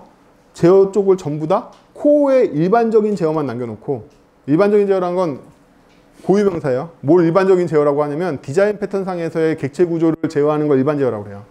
아까 말했던 뭐 데코레이터의 시동을 건다든지 제기함수 시동을 건다든지 이런 일반 제어만 남겨놓고 다 구체적인 제어는 어디로 보냈다? 확장되어 있는 객체들한테 보냈죠. 프로세서한테 보낸다든지 뭐 이런 데로 다 보낸단 말이에요. 그러면 이 보낸 것들이 기초적으로 다 만들어져 있는 객체들을 끼워 넣어서 프레임워크를 여러분들 배포하는 거고요. 여러분들이 코어에 접근하면 기본적으로 껴져 있는 플러그인을 빼내고 여러분들 커스텀 컴포넌트를 넣어가지고 이 프레임워크를 거의 다 갈아엎어서 재구성할 수 있게끔 되어 있어요. 모든 프레임워크는 다 그래요. 안에 코어 쪽에 다 들어있지 않다는 거야. 여기다 다 끼우게 돼 있어. 그럼 이제서야 여러분들이 오픈소스에 일반적으로 가면 레포지터리 어떻게 나와 있죠? 코어라는 폴더가 맨날 있고 나머지 폴더들이 있잖아. 그 구조가 바로 그렇게 돼 있는 거란 말이지. 제어 업종 코드는 일반적으로 조그만 데 있고 데코레이터들을 수용받고 스트래테지들을 다 수용받아 다 정리해가지고 얘는 중앙 제어를 되게 조금만 하고 다 위임해버린단 말이야. 그렇죠? 그래서 현대 프레임워크 개발로는 대부분 내부 코어의 제어가 적고요. 프레임워크에 제공하고 있는 기본 플러그인의 제어가 대부분 옮겨가 있어요. 그래서 여러분들은 기본 플러그인 세트까지 만들어져 있는 코어를 쓰기 때문에 여러분들한테는 제어를 조금밖에 안 돌아오게 되는데, 보통은 가운데는 되게 제어가 적고 감싸고 있는 위성 플러그인의 제어가 거의 다 있고, 여러분들은 이 플러그인을 쓰는 식으로 되어 있어요. 코어들이 대부분. 그래서 이 개념을 알고서 다른 오픈소스에 접근해 보면 굉장히 접근하기가 쉬워요. 느낌이 안에 핵이 있고 핵을 둘러싼 큰 위성들이 있고 여러분들은 위성의 플러그인을 만드는 식이란 말이에요. 대부분. 근데 여러분들이 코어에 접근하면 어떻게 된다? 코어에 붙어있는 위성을 띄어내고 이 위성을 여러분 걸로 갈아치울 수가 있게 되는 거죠. 대부분 그렇게 되어 있습니다. 지금은 제가 여러분들 이거 똑같은 거예요. 무슨 얘기냐? 바인더 입장에서는 프로세서를 가지고 플러그인처럼 사용하고 있었잖아요. 프로세서를 가지고, 이 프로세서를. 근데 이 프로세서 개체가 제가 여기다가 다시 뭘 만들 수 있다? 뭐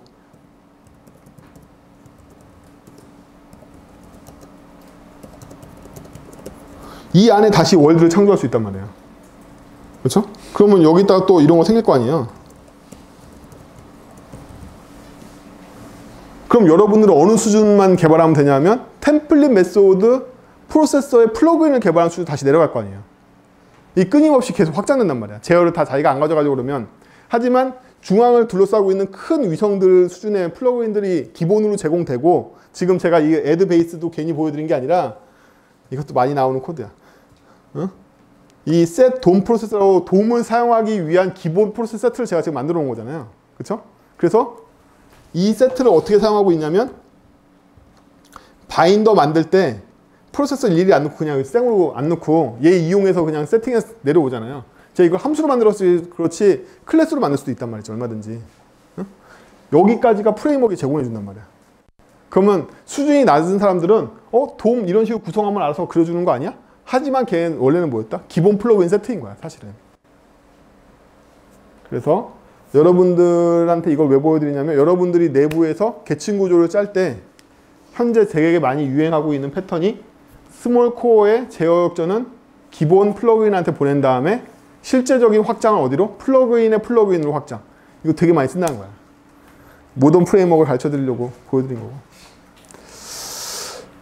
제가 설계와 디자인에 대해서 이번에도 객체지향 구조론에 대한 얘기를 하고 싶었던 건데, 작년에는 교환으로 한글 기준으로 도표로 많이 설명해 봤는데 그것도 잘 전달이 안 되고 코드로 설명하면 좀 나을까 싶어서 자바스크립트로 설명을 해본 거거든요. 어떠셨는지 모르겠어요.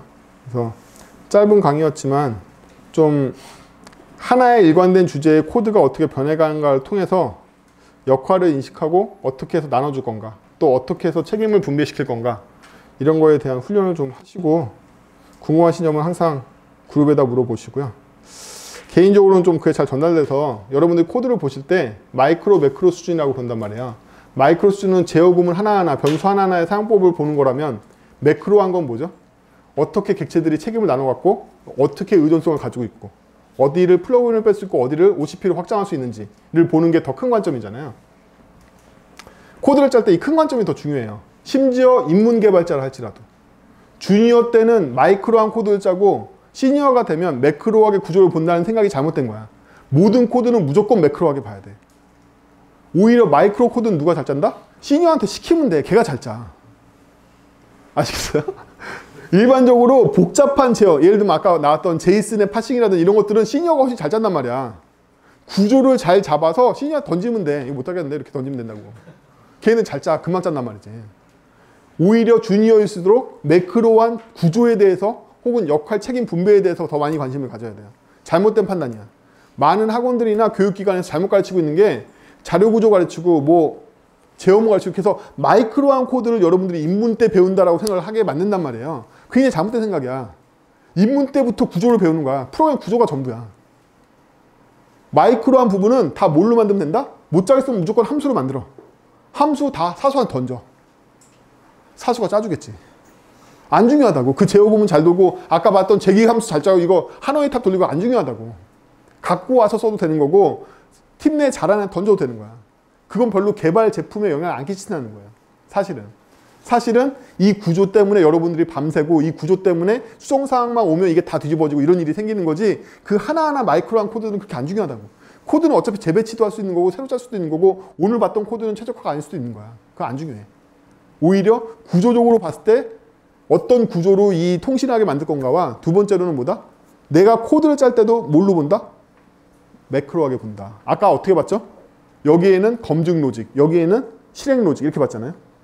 네. 코드조차도 마이크로하게 봐서 되는 일은 하나도 없다는 거예요. 여기에 왜 이런 게 섞여 있지? 아, 이 동네에 이거 처리하는데 왜 여기 들어있지? 이게 더 중요해. 항상. 언제부터? 주니어 때부터 이것만 중요하다. 사실은 영원히 이것만 중요해. 마이크로한 해법들은 본인이 못 짜도 돼. 검색하면 다 나와. 개발자의 역량은 어디에 달려있냐면 매크로한 객체 통신을 성립시키고 책임 분할을 정확하게 해서 수정사항이 일어날 때 격리가 돼서 얘만 고치면 되느냐, 확장하고 싶을 때 앞에 거 안 건드리고 여기만 확장한 코드를 붙이면 되느냐, 이것만 중요하다고. 그래서 OCP의 원칙이 사실은 제일 중요합니다. 솔리드에서는. 왜냐하면 OCP를 달성하지 못하면 기능이 추가되거나 수정할 때 다 갈아엎는 수밖에 없는 거죠. 수정에 닫혀있지 않으니까. 그래서 어떻게든 길을 쓰고 그렇게 코드가 많아지고 다른 객체 구조물이 많아지는데도 불구하고 바인더에서 하드 코딩을 빼내고 뷰모드에서 하드 코딩을 빼내는 거예요. 빼낸 결과가 뭐다? 빼내는 것 때문에 코드는 비대해졌을지 몰라도 뭘 할 수 있다? 템플릿을 추가하는데 안에 거 하나도 안 건드리네. 템플릿 정도로 큰 기능을 추가하는데 안에 코드를 하나도 안 건드려. 그쵸? 앞에 코어 코드 하나도 안 건드리고 저는 템플릿 추가했잖아. 작은 기능도 아니잖아. 스타일에 뭐 트랜지션 추가 뭐 이런 정도가 아니잖아. 템플릿이 추가되는데도 앞에 하나도 안 건드렸잖아요. OCP가 굉장히 중요하다는 거야. 앞에 하나도 안 건드렸다는 얘기는 무슨 얘기냐면 앞에까지 만들어 놓은 솔루션이 하나도 안 깨진다는 얘기예요. 우리는 안심하고 기능 추가할 수 있다는 얘기지. 밤을 새지 않아도 되고 테스트 다시 돌려도 안 해도 된다는 얘기야. 왜냐면 앞에 건드린 적이 없으니까. 그래서 OCP를 달성하기 위해서 많은 일들을 하게 되는데 제일 중요한 게 역할별로 객체를 잘 나눠주고 그것도 어려우면 코드를 항상 마이크로 매크로하게 봐서 마이크로한 것들은 계속 정리해서 함수로 바꾼 다음에 던져. 던질 때 사수한테 던지라고 꼭 사수한테 던지면 욕먹고요. 미래에 나한테 던지던지 내일에 나한테 던지고 오늘 중요한 건 언제나 매크로한 코드의 구조인 거예요. 매크로한 코드 구조가 다 나온 다음에 미래에 내가 이걸 하나씩 주워가서 마이크로는 해결해주면 되고요. 마이크로 해결해주는 함수는 뭐만 리턴하면 된다? 목 데이터만 리턴하고 있으면 돼 일단 뭔가 계산해서 숫자 나오는 거면 숫자만 37 넘겨주고 있으면 된다고. 얘가 무슨 통신을 복잡하게 가지고 제이슨 넘겨주고 목 제이슨만 넘겨주고 있으면 돼 일단은. 중요한 건 이 매크로한 것만 완성되면 마이크로는 다 던질 수 있어요. 다 던질 수 있다. 나의 분실한테 던질 수도 있고 내 사수한테 던질 수도 있고 옆에 동료나 미래에 나한테 다 던지면 된단 말이에요. 그러면 코드의 유지 보수는 크게 좋아져. 왜냐면 코드를 읽으면 매크로 코드만 읽으면 되니까. 이렇게 한다면 이렇게 한다면 이렇게 하네. 이것만 읽으면 되니까. 그러면 디버깅이 어떻게 된다? 여러분들 디버거를 많이 쓰는 개발자가 있고 디버거를 많이 안 쓰는 개발자가 있잖아요. 왜 디버거를 많이 쓸 것 같아요? 왜 디버거를 써서 브레이크 포인트를 많이 걸까요? 코드가 통제가 안 되는 거지. 어디에서 에러나는지 모르니까 디버거로 찾는 수밖에 없는 거죠. 여러분들이 코드를 완전히 통제권에 뒀다는 얘기는 코드를 매크로하게 파악할 수 있다는 얘기고 로그만 찍어도 어느 동네에서 난지 다 안다는 얘기야. 내 코드가 로그 스텝 1, 2, 3 정도만 찍어보면 어느 단계에 걸렸는지 안다는 얘기야. 왜냐하면 내가 코드를 격리해서 짰기 때문이지. 이건 스텝 2 단계, 즉 통신 단계에서 일어난 거야. 이렇게 알 수 있다는 거지. 그렇게 못 알아본다는 얘기는 다 디버거로 브레이크 포인트를 찾아 들어가서 스텝을 다 조사해야지만 이게 이렇게 지랄할 때 이렇게 되면 이 경우의 수의 예외 때문에 이렇게밖에 못 찾는 거죠. 코드 실력이 그거밖에 안 되는 거야. 디버깅 할 때 맨날 디버거를 통해서 스택을 찾아야 되는 사람은 코드 실력이 그거밖에 안 되는 거야. 자기가 정말 잘 짜면 그야말로 로그 몇 개만 띄워보면 바로 어디 부분에서 걸렸는지 그냥 알고 이 모듈 앞뒤로 다 확신하고 있는 거죠. 이거 다 안전한 코드야. 얘가 걸렸어. 얘 왜 걸렸지? 이거 걸릴 리가 없는데? 여기만 보자. 이렇게 되는 거죠. 코드 짜는 시간도 중요하지만 디버깅 시간이 되게 많이 걸리기 때문에 디버깅을 줄이는 방법은 매크로한 코드의 구조를 확립해 놓으면 된다. 그럼 에러 나는 자리를 보고 바로 알 수 있으니까. 뭐 때문에 잘못되는지. 가서 보면 보나마나 뭐다? 화이트리스트 빼먹은 거야. 거의 대부분은. 왜 걸렸다? 정상 케이스 테스트 하다가 예외 케이스에 예외 케이스랑 뭐가 다르게 들어오는 거죠? 순서가 다르게 불러지거나 데이터가 다르게 들어오는 거죠. 그게 바로 예외 케이스다. 데이터가 다르게 들어왔을 때 왜 깨졌어? 검증을 안 했기 때문이지. 순서가 다르게 들어왔을 때 왜 깨졌어? 상태가 외부에 노출되어 있기 때문이지. 상태가 외부에 노출되면 왜 깨지는데? 객체는 객체 안에서 상태를 갖고 있을 때만 자기 순서대로 이걸 보호할 수가 있는데 상태를 외부에 노출했으니까 순서에 대해서 얘가 이렇게 하고 저렇게 하면 자기 상태가 난 이때 이거 설정 안 되는데 미리 노출돼 버린 거네. 이렇게 깨지는 거란 말이야. 그래서 잡설이 길어지는데 한 가지로 얘기하면 다 안 되면 코드를 매크로, 마이크로 나눠가지고 마이크로 미래에 나나 사소한 던지자만 잘 지키셔도 더 나아가서 시니어만 구조를 짜는 게 아니라 오히려 주니어가 구조를 짜야 된다. 처음부터. 개발은 구조가 전부예요. 구조만 짜시면 됩니다. 수고하셨고요. 오늘 출석 체크 해야죠.